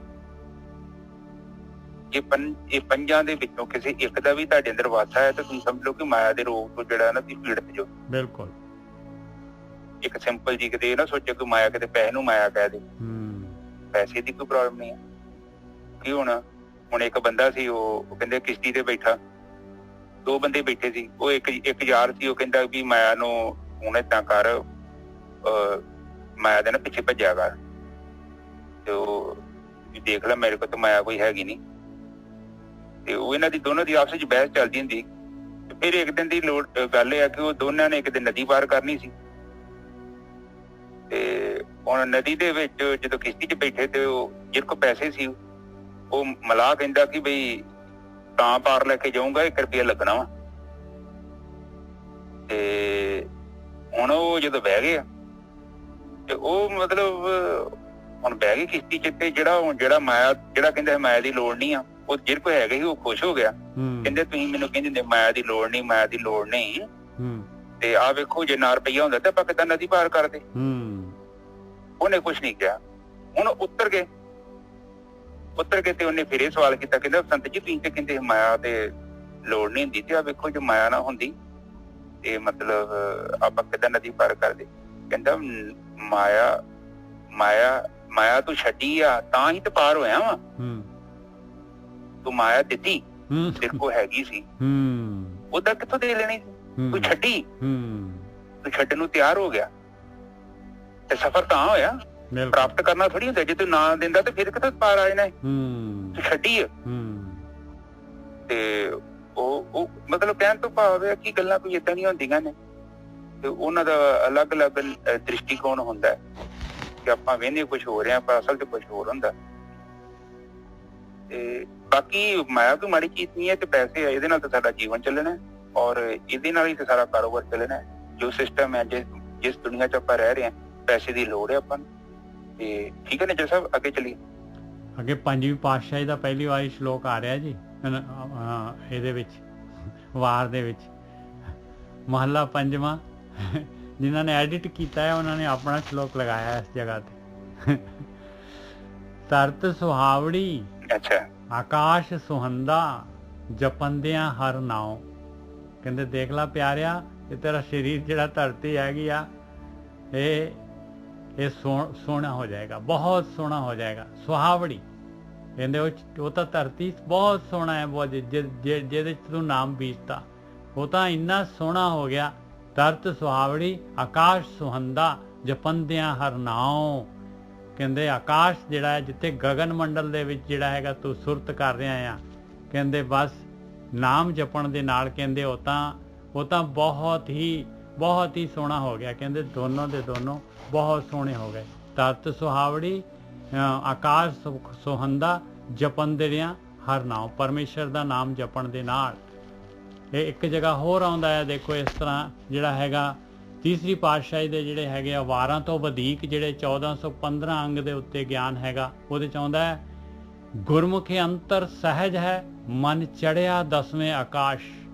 ਕਹਿੰਦੇ ਗੁਰੂ ਦੇ ਰਾਹੀਂ ਜਿਹੜੇ ਗੁਰਮੁਖ ਜਿਹੜੇ ਹੈਗੇ, ਜਿਹੜੇ ਇਸ ਪਾਸੇ ਪਰਮੇਸ਼ਰ ਦੇ ਰਸਤੇ ਤੇ ਚੱਲਦੇ ਆ, ਬ੍ਰਹਮ ਗਿਆਨ ਦੀ ਕਮਾਈ ਕਰਦੇ ਆ, ਕਹਿੰਦੇ ਸਹਿਜ ਅਵਸਥਾ ਆ ਜਾਂਦੀ ਆ ਉਹਨਾਂ ਦਾ ਮਨ ਤਾਂ 10ਵੇਂ ਦੁਆਰ ਤੇ 10ਵੇਂ ਆਕਾਸ਼ ਤੇ ਗਗਨ ਮੰਡਲ ਦੇ ਵਿੱਚ ਜਿਹੜਾ ਹੈਗਾ ਗਤੀ ਕਰਦੇ।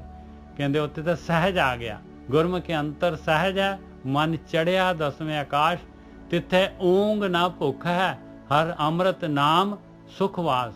ਕਹਿੰਦੇ ਨਾ ਉੱਥੇ ਕੋਈ ਊਂਗ ਹੈਗੀ ਆ, ਨਾ ਉੱਥੇ ਕੋਈ ਮਾਇਆ ਦੀ ਭੁੱਖ ਹੈਗੀ ਆ, ਉੱਥੇ ਤਾਂ ਅੰਮ੍ਰਿਤ ਰਸ ਹੈਗਾ ਪਾਈ, ਪੂਰਾ ਦਾ ਪੂਰਾ ਜਿਹੜਾ ਹੈਗਾ ਸੁਖ ਦੇ ਵਿੱਚ ਵਾਸਾ ਹੈ। ਅੰਮ੍ਰਿਤ ਨਾਮ ਸੁਖਵਾਸ, ਨਾਨਕ ਦੁੱਖ ਸੁਖ ਵਿਆਪਤ ਨਹੀਂ ਤਿੱਥੇ ਆਤਮ ਰਾਮ ਪ੍ਰਗਾਸ। ਕਹਿੰਦੇ ਉੱਥੇ ਤਾਂ ਦੁੱਖ ਸੁੱਖ ਕੋਈ ਵਿਆਪਦਾ ਹੀ ਨਹੀਂ ਆ, ਉੱਥੇ ਤਾਂ ਜਿਹੜੀ ਹੈਗੀ ਆ ਇਨਸਾਨ ਦੀ ਜਿਹੜੀ ਹੈਗੀ ਸੁਰਤ ਜਿਹੜੀ ਹੈਗੀ ਉਹ ਆਤਮਾ ਦੇ ਵਿੱਚ ਲੀਨ ਹੋ ਗਈ ਆ, ਉੱਥੇ ਤਾਂ ਆਤਮਾ ਦਾ ਪ੍ਰਕਾਸ਼ ਹੋ ਗਿਆ, ਉੱਥੇ ਤਾਂ ਜਿਹੜਾ ਹੈਗਾ ਉਹਦੇ ਅੰਦਰ ਜਿਹੜਾ ਹੈਗਾ ਉਹ ਬ੍ਰਹਮ ਜੋਤ ਪ੍ਰਜਵਲਿਤ ਹੋ ਗਈ। ਇਹ ਦੇਖ ਲਓ ਧਰਤ ਤੇ ਆਕਾਸ਼ ਦੀ ਗੱਲ ਹੋਈ ਹੈ ਭਾਈ, ਧਰਤ ਸੁਹੰਦੀ ਆਕਾਸ਼ ਜਿਹੜਾ ਹੈਗਾ ਦੋਨਾਂ ਦੀ ਇਸ ਧਰਤੀ ਤੇ ਆਕਾਸ਼ ਦੀ ਮਹਾਰਾਜ ਜਿਹੜੇ ਹੈਗੇ ਗੱਲ ਕਰ ਰਹੇ ਆ।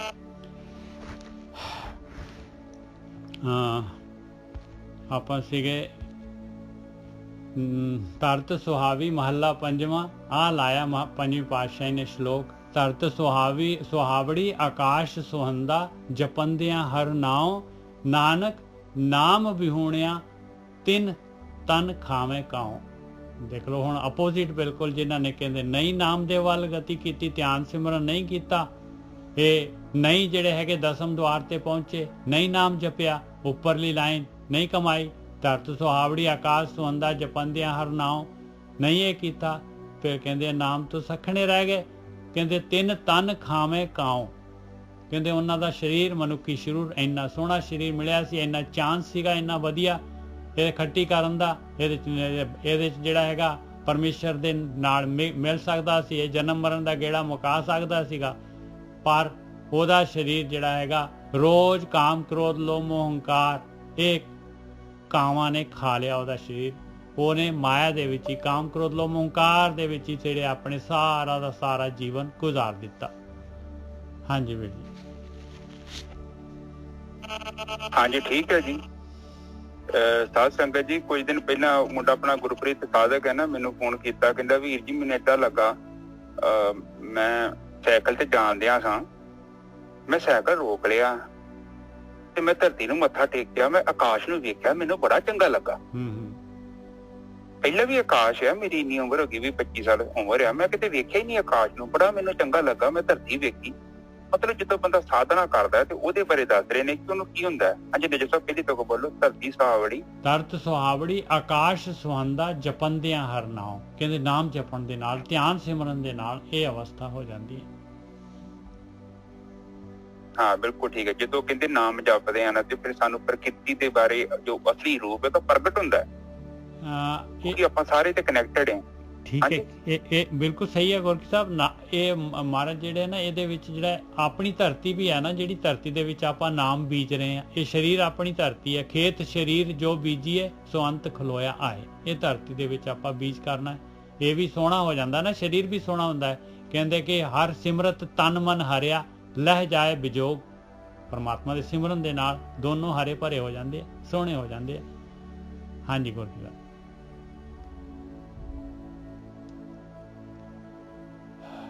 ਹਾਂਜੀ ਹਾਂਜੀ ਹਾਂਜੀ ਠੀਕ ਹੈ ਨਿਜੇ ਸਾਹਿਬ।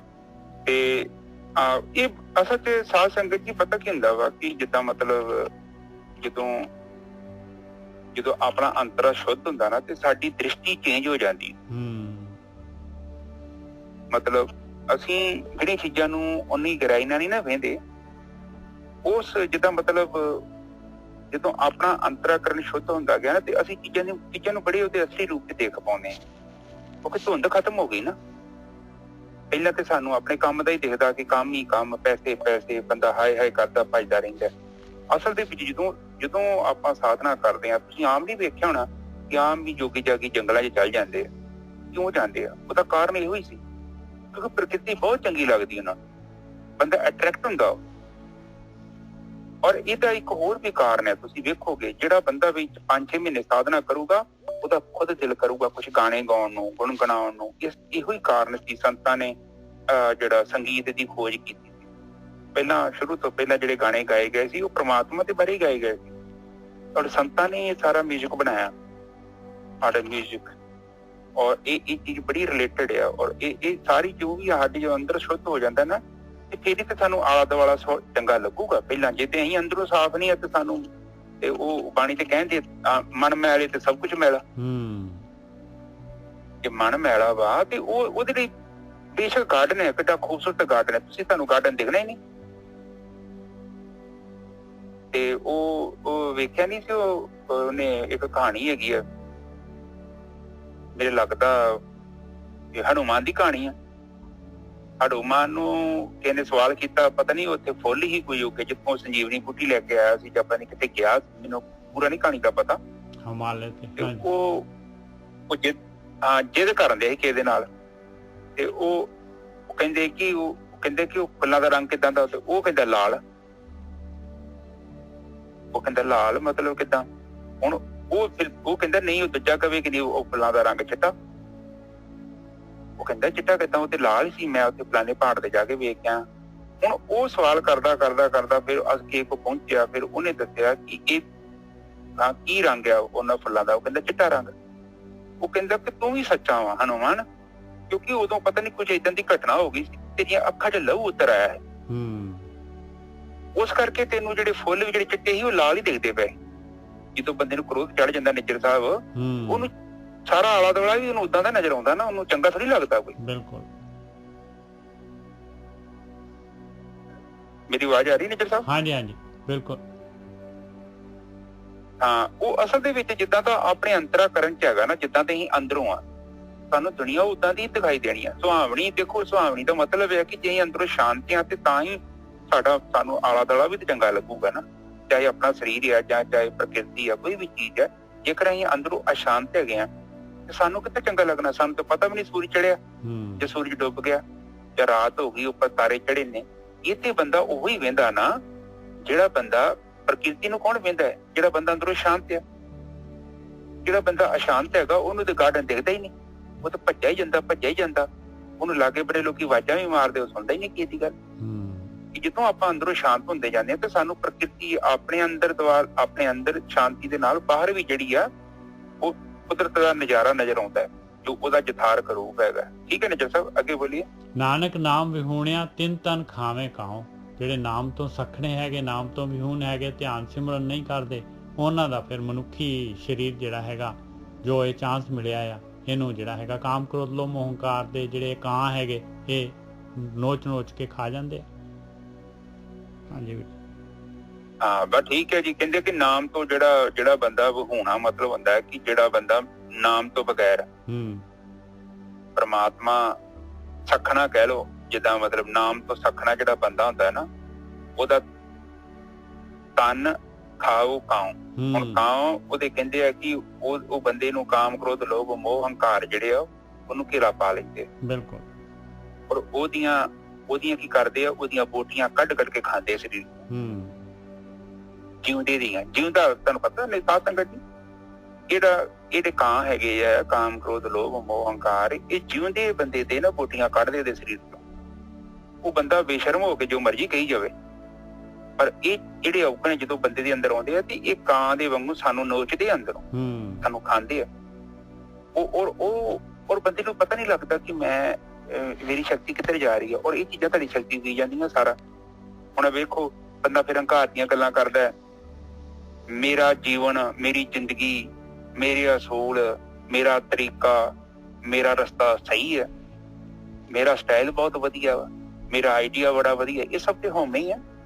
ਪਰ ਬੰਦਾ ਕੀ ਕਰੀ ਜਾਂਦਾ ਕਿ ਜਿੰਨਾ ਜਿੰਨਾ ਆਪਾਂ ਉਹ ਜਿਹੜੇ ਔਗਣ ਸਾਡੇ ਅੰਦਰ ਪ੍ਰਗਟ ਜ਼ਿਆਦਾ ਹੁੰਦੇ ਨੇ, ਪਰ ਉਹਨਾਂ ਹੀ ਉਹ ਚੀਜ਼ ਸਾਨੂੰ ਕੀ ਕਰਦੀ ਆ, ਸਿਉਂ ਵਾਂਗੂ ਦੁੱਖ ਦਿੰਦੀ ਆ, ਕਾਂ ਦੇ ਵਾਂਗੂ ਸਾਨੂੰ ਜਿਉਂਦੇ ਜੀਵ ਨੂੰ ਉਹ ਖਾਂਦੇ ਨੇ, ਉਹ ਸਾਡੇ ਅੰਦਰੋਂ ਸਾਈਂ ਕਮਜ਼ੋਰ ਹੋ ਜਾਂਦੇ ਆ, ਬਹੁਤ ਜ਼ਿਆਦਾ ਕਮਜ਼ੋਰ ਹੋ ਜਾਂਦੇ ਆ। ਹਾਂਜੀ ਨਿਜਰ ਸਾਹਿਬ, ਇਹ ਦੇਖ ਲਓ ਦੋਨੋਂ ਸ਼ਲੋਕ ਲੱਗੇ ਸੀਗੇ ਪੌੜੀ ਦੇ ਵਾਸਤੇ। ਪਹਿਲੇ ਸ਼ਲੋਕ 'ਚ ਦੱਸਿਆ ਸੀ ਬਈ ਜਿਹਨੇ ਨਾਮ ਵਿਸਾਰ ਦਿੱਤਾ ਤੇ ਸੰਨੀ ਦੇ ਉੱਪਰ ਜਿਵੇਂ ਚੋਰ ਮਾਰਿਆ ਜਾਂਦਾ ਹੈ, ਉਸ ਤਰ੍ਹਾਂ ਉਹਦੀ ਹਾਲਤ ਹੁੰਦੀ ਹੈ ਉੱਥੇ ਧਰਮਰਾਜ ਦੇ ਕੋਲ। ਤੇ ਦੂਸਰੀ ਦੇ ਵਿੱਚ ਦੱਸਿਆ ਸੀਗਾ ਵੀ ਨਾਮ ਅਭਿਆਸ ਦੇ ਨਾਲ ਇਹਦਾ ਇੰਨਾ ਇਨਸਾਨ ਦੇ ਅੰਦਰ ਇੰਨਾ ਜਿਹੜਾ ਹੈਗਾ ਆਨੰਦ ਔਰ ਸ਼ਾਂਤੀ ਵਰਤ ਜਾਂਦੀ ਆ ਕਿ ਹਰ ਜਗ੍ਹਾ ਉਹਨੂੰ ਜਿਹੜਾ ਹੈਗਾ ਖੇੜਾ ਹੀ ਖੇੜਾ ਨਜ਼ਰ ਆਉਂਦਾ ਹੈ। ਤੇ ਜੇ ਨਾਮ ਨਹੀਂ ਜਿਹੜਾ ਹੈਗਾ ਜਪਦਾ ਤੇ ਉਹਦਾ ਸਰੀਰ ਜਿਹੜਾ ਕਾਮ ਕ੍ਰੋਧ ਲੋਭ ਮੋਹ ਹੰਕਾਰ ਜਿਹੜੇ ਹੈਗੇ ਸਾਰੇ ਖਾ ਜਾਂਦੇ ਆ। ਹੁਣ ਇਹ ਸੀਗੀ ਸ਼ਲੋਕ ਲੱਗੇ ਸੀਗੇ। ਹੁਣ ਜਿਹੜੀ ਪੌੜੀ ਨੂੰ ਖੋਲਣ ਵਾਸਤੇ ਸ਼ਲੋਕ ਲੱਗੇ ਸੀਗੇ ਉਹ ਪੌੜੀ ਕੀ ਕਹਿੰਦੀ ਆ ਉਹ ਆਪਾਂ ਦੇਖੀ। ਪੌੜੀ ਨਾਮ ਸਲਾਹਨ ਭਾਉ ਕਰ ਨਿਜ ਮਹਿਲੀ ਵਾਸਾ। ਲਓ ਪੌੜੀ ਦੇਖੋ ਕਿੰਨਾ ਕਲੀਅਰ ਗੱਲ ਦੱਸ ਰਹੀ ਹੈ ਵੀ ਜਿਹੜਾ ਵੀ ਇਨਸਾਨ ਨਾਮ ਨੂੰ ਪਿਆਰ ਦੇ ਨਾਲ ਸਲਾਉਂਦਾ ਹੈ, ਇਹ ਪ੍ਰੇਮਾ ਭਗਤੀ ਹੈਗੀ ਭਾਈ, ਇਹ ਮਾਰਗ ਪ੍ਰੇਮਾ ਭਗਤੀ ਦਾ ਹੈਗਾ। ਭਗਤੀ ਕਰਨੀ ਹੈ ਪ੍ਰੇਮ ਦੇ ਨਾਲ ਕਰਨੀ ਹੈ। ਜਿਨ੍ਹਾਂ ਨੇ ਨਾਮ ਨੂੰ ਸਲਾਇਆ ਪਿਆਰ ਦੇ ਨਾਲ, ਕਹਿੰਦੇ ਮਾਲਕ ਡਾਇਰੈਕਟ ਮਾਲਕ ਪਰਮਾਤਮਾ ਦੇ ਮਹਿਲ ਦੇ ਵਿੱਚ ਉਹਨਾਂ ਦੀ ਜਗ੍ਹਾ ਹੈਗੀ ਭਾਈ। ਨਿਜ ਮਹਿਲੀ ਵਾਸਾ, ਨਿਜ ਘਰ ਦੇ ਵਿੱਚ ਵਾਸਾ ਹੈ। ਨਿਜ ਘਰ ਹੈ ਪਰਮਾਤਮਾ ਦਾ ਘਰ, ਜਿੱਥੋਂ ਆਪਾਂ ਆਏ ਆ, ਜਿੱਥੋਂ ਇਹ ਬੂੰਦ ਨਿਕਲੀ ਹੈ ਸਾਗਰ ਤੋਂ। ਨਾਮ ਸਲਾਹਨ ਭਾਉ ਕਰ ਨਿਜ ਮਹਿਲੀ ਵਾਸਾ, ਓਏ ਬਾਹੜ ਜੋਨ ਨਾ ਆਵਨੀ ਫਿਰ ਹੋਏ ਨਾ ਬਿਨਾਸਾ। ਕਹਿੰਦੇ ਜਨਮ ਮਰਨ ਦਾ ਗੇੜਾ ਖਤਮ, ਦੁਬਾਰਾ ਜੂਨਾਂ ਦੇ ਵਿੱਚ ਨਹੀਂ ਜਾ ਸਕਦੇ। ਉਹ ਉਹਨਾਂ ਦੀ ਮਰਜ਼ੀ ਹੈਗੀ ਤੇ ਧਰਤੀ ਤੇ ਆ ਸਕਦੇ ਆ। ਜੇ ਮਾਲਕ ਫੋਰਸ ਕਰੂਗਾ, ਮਾਲਕ ਦੀ ਮਰਜ਼ੀ ਹੈਗੀ ਤਾਂ ਵੀ ਆ ਜਾਣਗੇ, ਕਿਉਂਕਿ ਮਾਲਕ ਉਹਨਾਂ ਦਾ ਪਿਓ ਹੈਗਾ। ਬੱਚਾ ਤਾਂ ਪਿਓ ਦੀ ਮੰਨਦਾ ਹੈ। ਉਹ ਇੱਕ ਜਗ੍ਹਾ ਆਉਂਦਾ ਹੈ ਕਿ ਜਨਮ ਮਰਨ ਦੋਹੂ ਮੈਂ ਨਾਹੀ ਜਨ ਪਰ ਉਪਕਾਰੀ ਆਏ, ਜੀ ਦਾਨ ਦੇ ਭਗਤੀ ਲਾਇਣ ਹਰਸਿਓ ਲੈਣ ਮਿਲਾਏ। ਕਹਿੰਦੇ ਉਹ ਕੀ ਕਰਦੇ ਆ, ਆਤਮਾ ਦਾ ਦਾਨ ਦਿੰਦੇ, ਆਤਮਾ ਦੀ ਖੁਰਾਕ ਦਿੰਦੇ ਆ ਲੋਕਾਂ ਨੂੰ, ਭੁੱਲਿਆਂ ਨੂੰ ਸਿੱਧੇ ਰਾਹ ਤੇ ਪਾਉਂਦੇ ਆ। ਜਿਹੜੇ ਬਚਪਨ ਤੋਂ ਹੀ ਜਿਹੜੇ ਹੈਗੇ ਇਸ ਪਾਸੇ ਨੂੰ ਲੱਗੇ ਹੁੰਦੇ ਆ, ਬ੍ਰਹਮ ਗਿਆਨੀ ਹੁੰਦੇ ਆ। ਜਿਵੇਂ ਗੁਰੂ ਨਾਨਕ ਦੇਵ ਜੀ ਸੀਗੇ, ਉਹਨਾਂ ਨੇ ਪੱਟੀ ਲਿਖੀ ਸੀਗੀ, ਬਚਪਨ 'ਚ ਹੀ ਪੱਟੀ ਲਿਖਤੀ ਸੀ ਉਹਨਾਂ ਨੇ, ਛੋਟੇ ਜਿਹੇ ਸੀ ਜਦ ਬਈ ਅਲਫ ਬੇ ਇਹਦਾ ਕੀ ਮਤਲਬ ਆ ਊੜੇ ਆੜੇ ਦਾ, ਉਹ ਦੇਖ ਲਓ ਪੱਟੀ ਇਹਨਾਂ ਦੀ ਹੈਗੀ ਆ ਆਸਾ ਰਾਗ ਦੇ ਵਿੱਚ ਸ਼ਾਇਦ।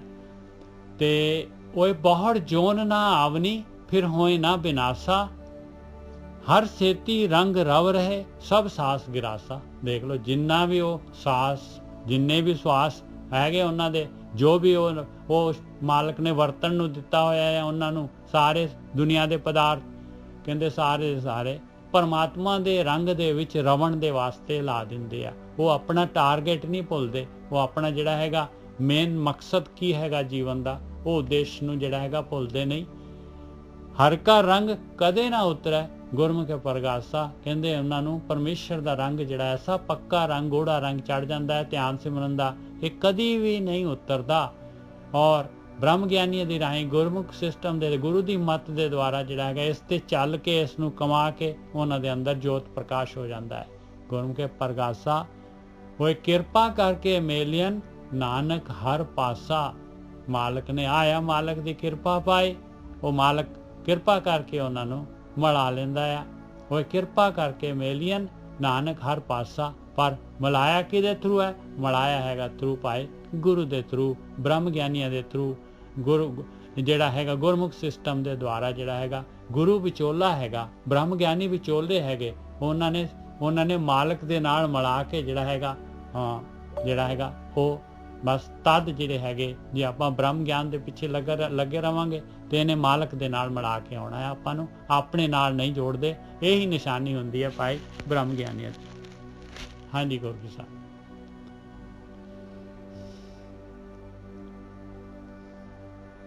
ਹਾਂਜੀ ਠੀਕ ਹੈ ਜੀ। ਸਾਧ ਸੰਗਤ ਜੀ ਪਹਿਲੀ ਤੋਂ ਬੋਲਦੇ ਨੇ ਜੀ ਸਾਹਿਬ। ਪੌੜੀ ਨਾਮ ਸਲਾਹਨ ਭਾਉ ਕਰ ਨਿਜ ਮਹਿਲੀ ਵਾਸਾ। ਹਾਂਜੀ ਗੁਰੂ ਜੀ। ਮਤਲਬ ਵੀ ਜਿਹੜੇ ਵੀ ਪਿਆਰ ਦੇ ਨਾਲ ਪਰਮੇਸ਼ਰ ਦਾ ਨਾਮ ਸਲਾਉਂਦੇ ਆ, ਕਹਿੰਦੇ ਉਹਨਾਂ ਨੂੰ ਮਾਲਕ ਪਰਮਾਤਮਾ ਦੇ ਨਿਜ ਮਹਿਲ ਦੇ ਵਿੱਚ ਵਾਸਾ ਹੋ ਜਾਂਦਾ ਹੈ। ਚੌਥੇ ਪਦ ਦੇ ਵਿੱਚ ਜਿਹੜਾ ਨਿਜ ਉਹਦੇ ਵਿੱਚ ਜਿਹੜਾ ਹੈਗਾ ਉਹਨਾਂ ਦਾ ਵਾਸਾ ਹੋ ਜਾਂਦਾ ਹੈ। ਨਿਜ ਘਰ ਜਿਹਨੂੰ ਕਹਿੰਦੇ ਆ ਆਪਾਂ, ਮਾਲਕ ਦਾ ਦਰਬਾਰ, ਉੱਥੇ ਵਾਸਾ ਹੋ ਜਾਂਦਾ ਹੈ ਜੀ। ਬਿਲਕੁਲ ਠੀਕ ਹੈ ਜੀ, ਬਿਲਕੁਲ ਠੀਕ ਹੈ ਜੀ। ਹੁਣ ਸਾਧ ਸੰਗਤ ਜੀ ਕਹਿੰਦੇ ਆ ਪਹਿਲੀ ਤੁਕ ਦੇ ਵਿੱਚ ਹੀ ਗੱਲ ਖਤਮ ਕਰਤੀ ਸ਼ੁਰੂ ਕਰਕੇ, ਕਹਿੰਦੇ ਕਿ ਜਿਹੜਾ ਵੀ ਬੰਦਾ ਨਾਮ ਸਿਮਰਨ ਕਰਦਾ ਤੇ ਉਹ ਡਜ਼ਨਟ ਮੈਟਰ, ਉਹਦਾ ਮਹਿਲ ਪ੍ਰਮਾਤਮਾ ਰੂਪੀ ਜੋ ਆਤਮਾ ਹੈ ਉਹਦੇ ਚ ਵਾਸਾ ਹੋ ਜਾਂਦਾ ਕੋਈ ਵੀ।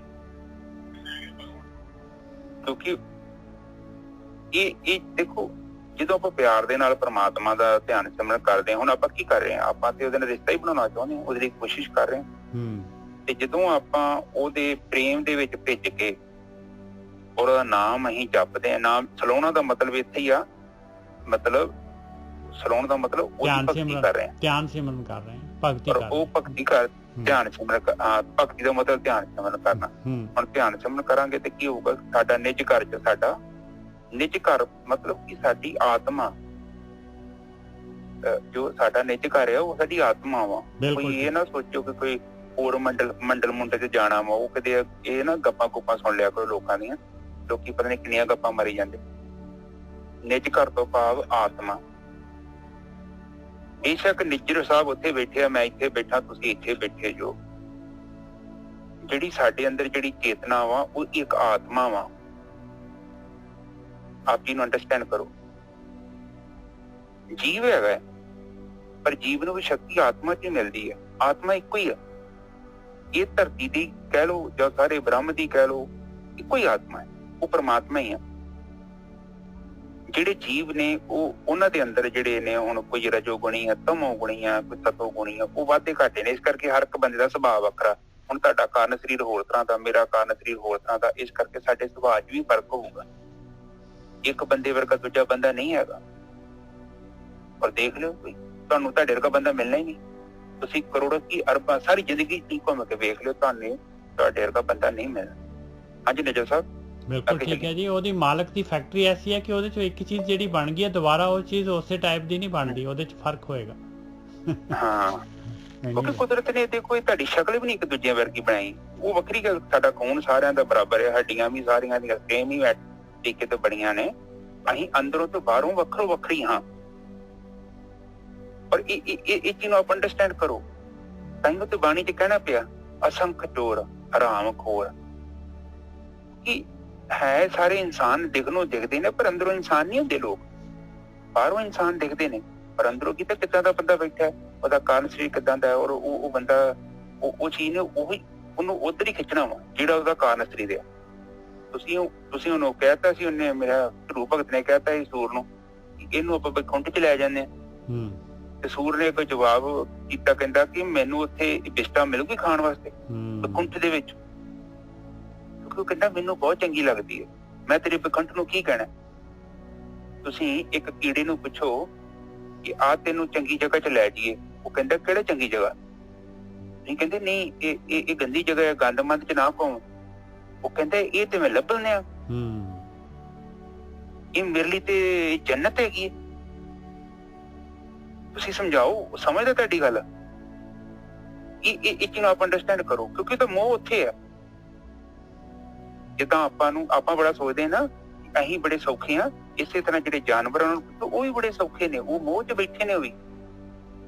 ਉਹ ਚਾਹੇ ਤੁਸੀਂ ਵੇਖ ਲਓ, ਕਈ ਜਾਨਵਰ ਏਦਾਂ ਦੇ ਹੋਣਗੇ, ਉਹਨਾਂ ਦੀ ਮੂੰਹ ਨਾਲ ਮੱਥਾ ਟੇਢੇ ਮਿੱਟੇ ਹੋਣਗੇ, ਪਰ ਉਹਨਾਂ ਨੂੰ ਉਹ ਸਰੀਰ ਪਸੰਦ ਆ।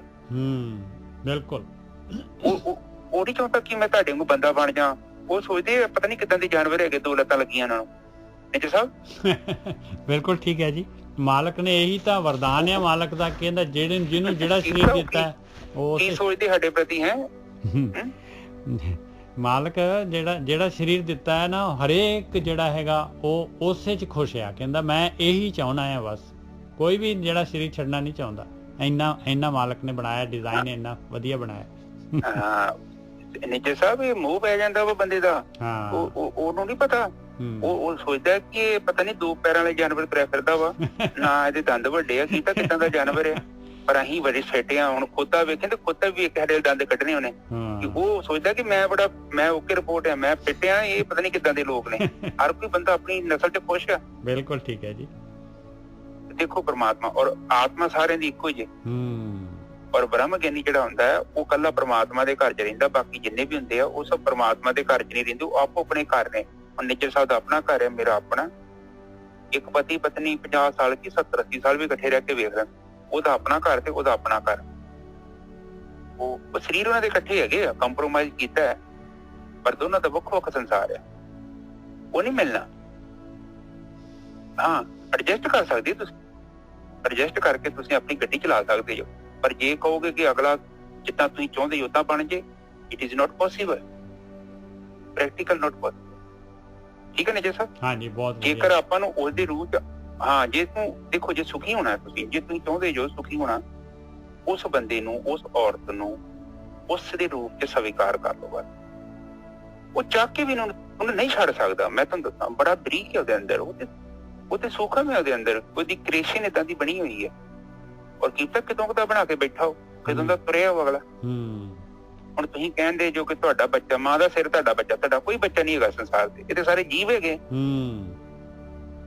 ਹਾਂ ਜੇ ਤੁਸੀਂ ਮੋਹ ਪਾਉਣਾ ਵਾ, ਉਹ ਤੁਸੀਂ ਜੋ ਮਰਜ਼ੀ ਪਾ ਲਓ। ਤੁਸੀਂ ਬੱਚਾ 16-17 ਸਾਲ ਦਾ ਬੱਚਾ ਹੋਊਗਾ, ਤੁਹਾਨੂੰ ਆਪਣੇ ਆਪ ਹੀ ਪਤਾ ਲੱਗ ਜਾਣਾ ਇਹ ਤੇ ਮੇਰੇ ਵਾਲੇ ਲੱਛਣ ਹੀ ਨਹੀਂ ਹੈਗੇ ਤੇ। ਔਰ ਪ੍ਰਮਾਤਮਾ ਇੱਕ ਐਸੀ ਸ਼ਕਤੀ ਆ, ਸਾਧ ਦੇ ਘਰ ਚੋਰ ਪੈਦਾ ਕਰ ਦਿੰਦਾ ਵਾ ਤੇ ਚੋਰ ਦੇ ਘਰ ਸਾਧ ਨੂੰ ਪੈਦਾ ਕਰ ਦਿੰਦਾ।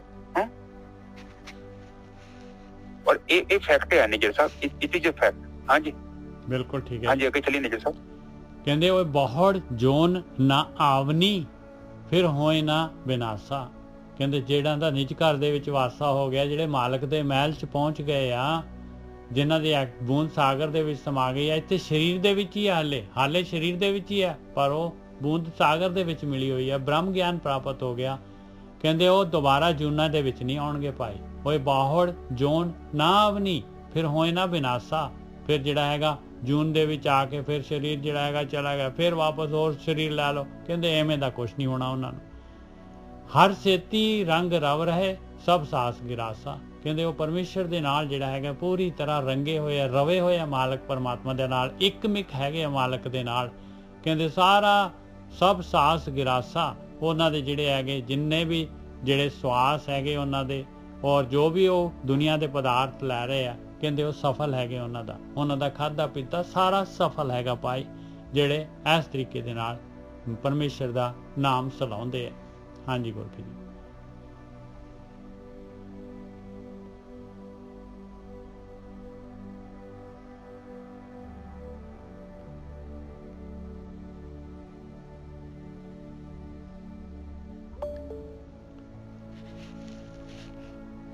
गोरखी साहब थोड़ा बिजी हो गए।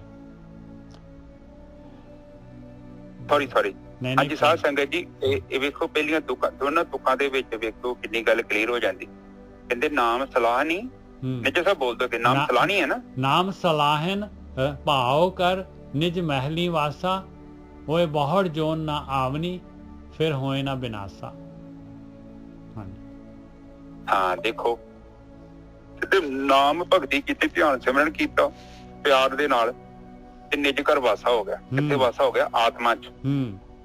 ਉਹਨਾਂ ਇਹ ਨਹੀਂ ਕਿਹਾ ਕਿ ਮਰਨ ਤੋਂ ਬਾਅਦ ਕੋਈ ਮੁਕਤ ਹੋਣ ਲਈ ਕੋਈ ਵੱਖਰੇ ਮੰਡਲ ਚ ਗਿਆ। ਬਿਲਕੁਲ ਠੀਕ ਹੈ ਜੀ। ਆਪ ਅੰਡਰਸਟੈਂਡ ਕਰੋ, ਬੜੀ ਵੱਡੀ ਗੱਲ ਕੀਤੀ ਜੇ, ਇਹ ਛੋਟੀ ਗੱਲ ਨਹੀਂ ਜੇ। ਇਹ ਕਈਆਂ ਦਾ ਭਰਮ ਜਿਹੜਾ ਰਾਧਾ ਸਵਾਮੀਆਂ ਦਾ ਖਾਸ ਕਰਕੇ ਭਰਮ ਇੱਥੇ ਟੁੱਟਦਾ ਪਿਆ ਵਾ। ਆਪ ਸਮਝੋ, ਲੋਕ ਕੂੜ ਦਾ ਪ੍ਰਚਾਰ ਕਰਦੇ ਨੇ, ਅਨਰਥ ਕਰ ਦਿੰਦੇ ਨੇ, ਅਰਥਾਂ ਦੇ ਅਰਥ ਨਹੀਂ ਕਰਦੇ। ਇਹਦੇ ਬਾਣੀ ਕੀ ਕਹਿੰਦੀ? ਨਾਮ ਸਲਾਹਣੀ, ਭਗਤੀ ਕੀਤੀ ਤੇ ਭਾਵ ਦੇ ਵਿੱਚ ਪਿਆਰ ਦੇ ਨਾਲ ਕਰ ਨਿਜ ਘਰ ਮਹਿਲ ਵਾਸਾ। ਤੇ ਮੇਰਾ ਕੀ ਹੋ ਗਿਆ? ਅੰਦਰ ਹੀ ਆਪਣੇ ਅੰਦਰ ਵਾਸਾ ਹੋ ਗਿਆ, ਆਤਮਾ ਚ ਵਾਸਾ ਹੋ ਗਿਆ। ਠੀਕ ਹੈ, ਬਿਲਕੁਲ। ਔਰ ਅੰਦਰ ਹੀ ਮੈਂ ਵਾਸਾ ਕਰ ਗਿਆ ਤੇ ਮੈਂ ਅੰਦਰ ਸਥਿਰ ਹੋ ਗਿਆ ਆਤਮਾ ਚ। ਆਤਮਾ ਤੇ ਮੁਕਤ ਹੈਗੀ ਆ, ਉੱਥੇ ਕੋਈ ਫਿਰ ਜਦੋਂ ਵੀ ਤੁਸੀਂ ਆਤਮਾ ਚ ਗਏ ਤੁਹਾਨੂੰ ਅਵਗਣ ਨਹੀਂ ਚਿਮੜ ਸਕਦਾ। ਕਾਮ ਕ੍ਰੋਧ ਲੋਭ ਮੋਹ ਹੰਕਾਰ ਅੰਦਰ ਜਾ ਹੀ ਨਹੀਂ ਸਕਦੇ, ਕਿਉਂਕਿ ਆਤਮਾ ਚ ਕੋਈ ਨਹੀਂ ਜਾ ਸਕਦਾ। ਅਲਾਉ ਨਹੀਂ ਆ, ਨੋਟ ਅਲਾਉ। ਇਹ ਜੜ ਹੈਗੇ ਨੇ, ਜੜ ਉੱਥੇ ਵਸਤੂ ਨਹੀਂ ਜਾ ਸਕਦੀ ਪ੍ਰਮਾਤਮਾ ਦੇ ਅੰਦਰ। ਹੈ ਪ੍ਰਮਾਤਮਾ ਦੇ ਅੰਦਰ ਆ, ਪਰ ਪ੍ਰਮਾਤਮਾ ਬਹੁਤ ਸੂਖਮ ਹੈ, ਉਹਨੂੰ ਛੱਡ ਨਹੀਂ ਸਕਦੇ, ਉਹਨੂੰ ਅਨੁਭਵ ਕਰ ਸਕਦੇ। ਫਿਰ ਕਹਿੰਦੇ ਆ ਉਹ ਬੂੜ ਜੋਨੀ ਨਾ ਆਵਣੀ ਫਿਰ ਹੋਏ ਨਾ ਵਿਨਾਸ਼ਾ। ਬਾਹਰ ਜੋਨ ਨਾ ਆਵਣੀ, ਕਹਿੰਦੇ ਜੂਨਾਂ ਦੇ ਵਿੱਚ ਨਹੀਂ ਆਉਗੇ, ਔਰ ਦੁਬਾਰਾ ਫਿਰ ਜਿਹੜਾ ਹੈਗਾ ਸਰੀਰ ਲੈ ਕੇ ਫਿਰ ਜਿਹੜਾ ਬਿਨਸ ਜਾਏ, ਫਿਰ ਜਿਹੜਾ ਹੈਗਾ ਉਹ ਹਾਰ ਜਾਣ ਕਹਿੰਦੇ ਆ ਸਰੀਰ ਨੂੰ। ਕਹਿੰਦੇ ਇਸ ਤਰ੍ਹਾਂ ਦਾ ਕੁਛ ਨਹੀਂ ਹੋਣਾ ਉਹਨਾਂ। ਹਾਂ, ਤੇ ਫਿਰ ਕਹਿੰਦੇ ਆ ਕਿ ਕਹਿਣ ਤੋਂ ਭਾਵ ਕਿ ਜਿਉਂਦੇ ਜੀ ਜਿਹੜਾ ਬੰਦਾ ਆਤਮਾ 'ਚ ਚੱਲ ਗਿਆ ਉਹ ਮੁੜ ਕੇ ਦੁਬਾਰਾ ਜੂਨੀ 'ਚ ਨਹੀਂ ਆਉਂਦਾ, ਕਿਉਂਕਿ ਮੁਕਤ ਹੋ ਗਿਆ ਉਹ। ਕਿਉਂਕਿ ਬੂੰਦ ਨੀਚੇ ਸਾਹਿਬ ਦੇਖੋ, ਇਹੋ ਤੇ ਕਹਿਣ ਦੀ ਬਾਣੀ ਸਹੀ ਹੈ ਨਾ? ਬਿਲਕੁਲ ਸਹੀ ਹੈ। ਬੂੰਦ ਗਈ ਸਾਗਰ 'ਚ, ਉਹ ਦੱਸੋ ਕਬੀਰ ਜੀ ਦੀ ਇੱਕ ਬਾਣੀ ਹੈਗੀ ਆ ਕਿ ਜਿਹੜੀ ਬੂੰਦ ਸਮਾਨੀ ਸਾਗਰ ਮੇ, ਉਹ ਕਿੱਥੋਂ ਕੱਢ ਲਾਂਗੇ ਆਪਾਂ ਬਾਹਰ? ਉਹ ਤੇ ਗਈ। ਹਾਂ, ਹੋਰ ਬੂੰਦ ਆਊਗੀ, ਪਰ ਉਹ ਬੂੰਦ ਨਹੀਂ ਆ ਸਕਦੀ ਜਿਹੜੀ ਗਈ ਆ। ਆਪ ਜੀ ਨੂੰ ਅੰਡਰਸਟੈਂਡ ਕਰੋ, ਇਹ ਧਰਤੀਆਂ ਏਦਾਂ ਹੀ ਬਣਨੀਆਂ ਨੇ, ਏਦਾਂ ਹੀ ਜੂਨੀਆਂ ਬਣਦੀਆਂ ਰਹਿਣੀਆਂ, ਪਰ ਉਹ ਬੂੰਦ ਨਹੀਂ ਆਊਗੀ ਜਿਹੜੀ ਬੂੰਦ ਇਕਰੀ ਵਿੱਚ ਚੱਲ। ਜਿੱਦਾਂ ਉਹਨਾਂ ਨੇ ਕਿਹਾ ਨਹੀਂ ਸੀ ਕਿ ਮੇਰਾ ਲੱਗਦਾ ਸੀ ਅਰਜੁਨ ਦਾ ਮੁੰਡਾ ਮਰ ਗਿਆ ਤੇ ਮੁੜ ਕੇ ਉਹ ਕ੍ਰਿਸ਼ਨ ਨੂੰ ਕਹਿੰਦਾ ਕਿ ਮੇਰੇ ਮੁੰਡੇ ਨੂੰ ਜਿੰਦਾ ਕਰੋ, ਅਭਿਮਨਿਊ। ਤੇ ਉਹ ਕ੍ਰਿਸ਼ਨ ਜੀ ਕਹਿੰਦੇ ਹਾਂ ਅਭਿਮਨਿਊ, ਉਹ ਕਹਿੰਦਾ ਕਿ ਇਹ ਪਿਓ ਆ, ਮੋਹ ਬਹੁਤ ਹੈ, ਤੇ ਕਹਿੰਦੇ ਤਾਂ ਕਰਕੇ ਉੱਥੋਂ ਪਾਣੀ ਦਾ ਮਤਲਬ ਲੋਟਾ ਭਰ ਕੇ ਲਿਆ, ਉਹ ਪਾਣੀ ਦਾ ਲੋਟਾ ਭਰ ਕੇ ਲਿਆ, ਤੇ ਉਹ ਸੋਚਦਾ ਕਿ ਸ਼ਾਇਦ ਜੰਤਰ ਮੰਤਰ ਮਾਰੂਗਾ ਤੇ ਮੇਰੇ ਮੁੰਡੇ ਨੂੰ ਠੀਕ ਕਰ ਦੂਗਾ, ਪਰ ਉਹ ਕਹਿੰਦਾ ਇਹ ਲੋਟਾ ਫਿਰ ਵਾਪਸ ਪਾ ਦੇ ਪਾਣੀ 'ਚ। ਉਹਨੇ ਪਾਤਾ, ਕਹਿੰਦਾ ਫਿਰ ਦੁਬਾਰਾ ਉਹ ਭਰ,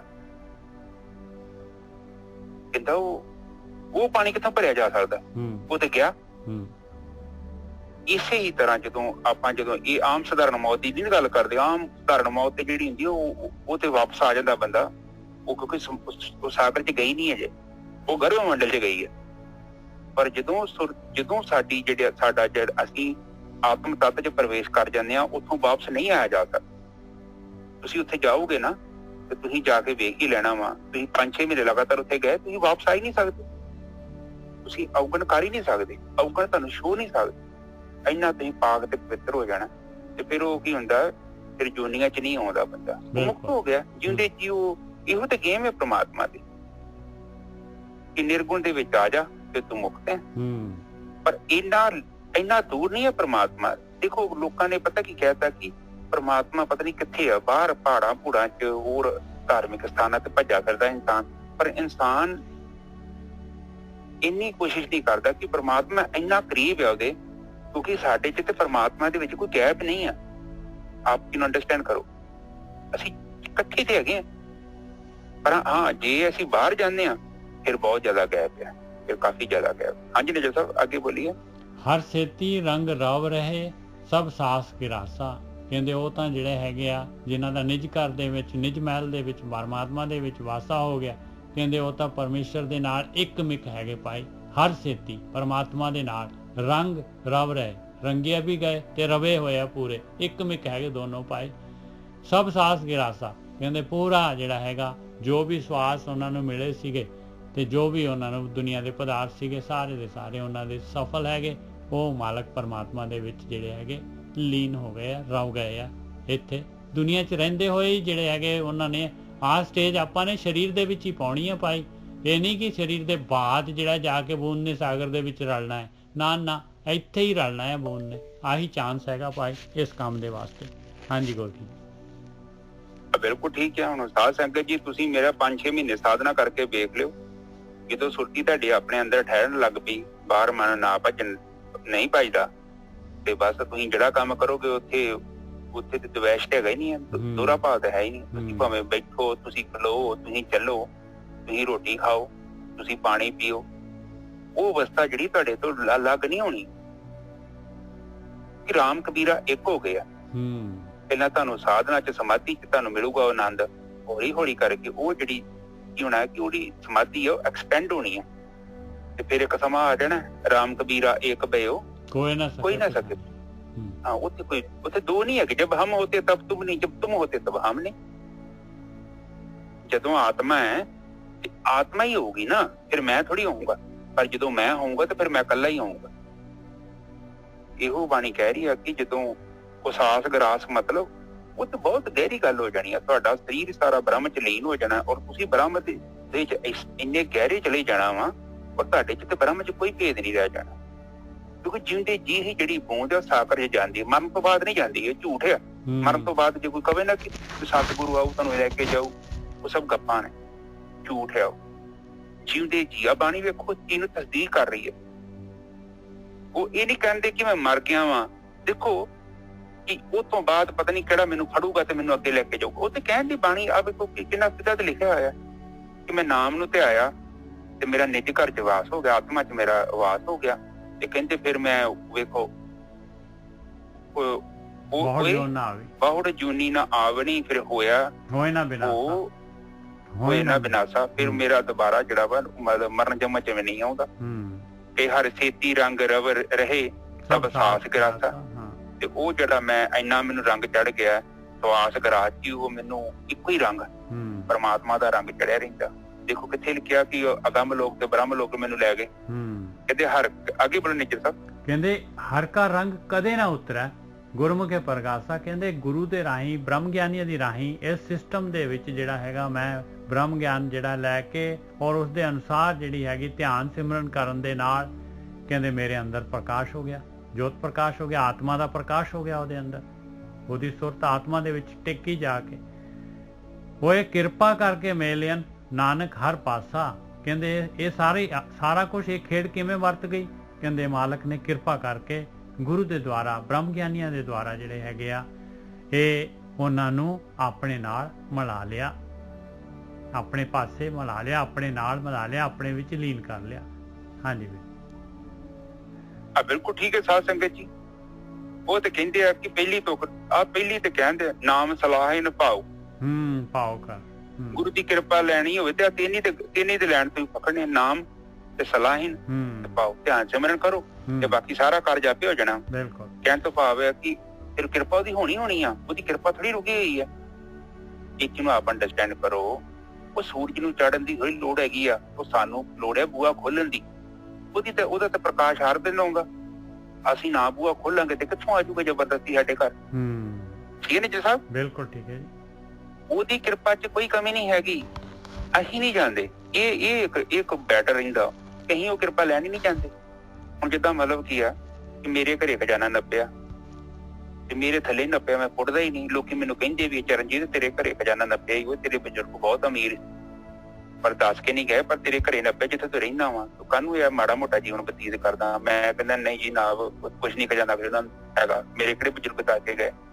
ਉਹ ਕਹਿੰਦੇ ਤੈਨੂੰ ਨੀ ਪਤਾ ਭਰਾਵਾ, ਤੇਰੇ ਘਰ ਦੇ ਥੱਲੇ ਖਜ਼ਾਨਾ ਨੱਪਿਆ ਤੇ ਉਹ ਹੈਗਾ ਵਾ, ਪਰ ਮੈਂ ਪੁੱਟਦਾ ਹੀ ਨਹੀਂ। ਬੇਸ਼ੱਕ ਹੈਗਾ ਵਾ, ਪਰ ਮੈਂ ਕੀ ਫਾਇਦਾ ਹੋਇਆ? ਇਸੇ ਤਰ੍ਹਾਂ ਹੀ ਜਿਹੜਾ ਜੀਵਨ ਆ ਉਹ ਭਗਤੀ ਤੋਂ ਬਿਨਾਂ ਤੇ ਕੁਛ ਵੀ ਨਹੀਂ ਮਿਲਣਾ।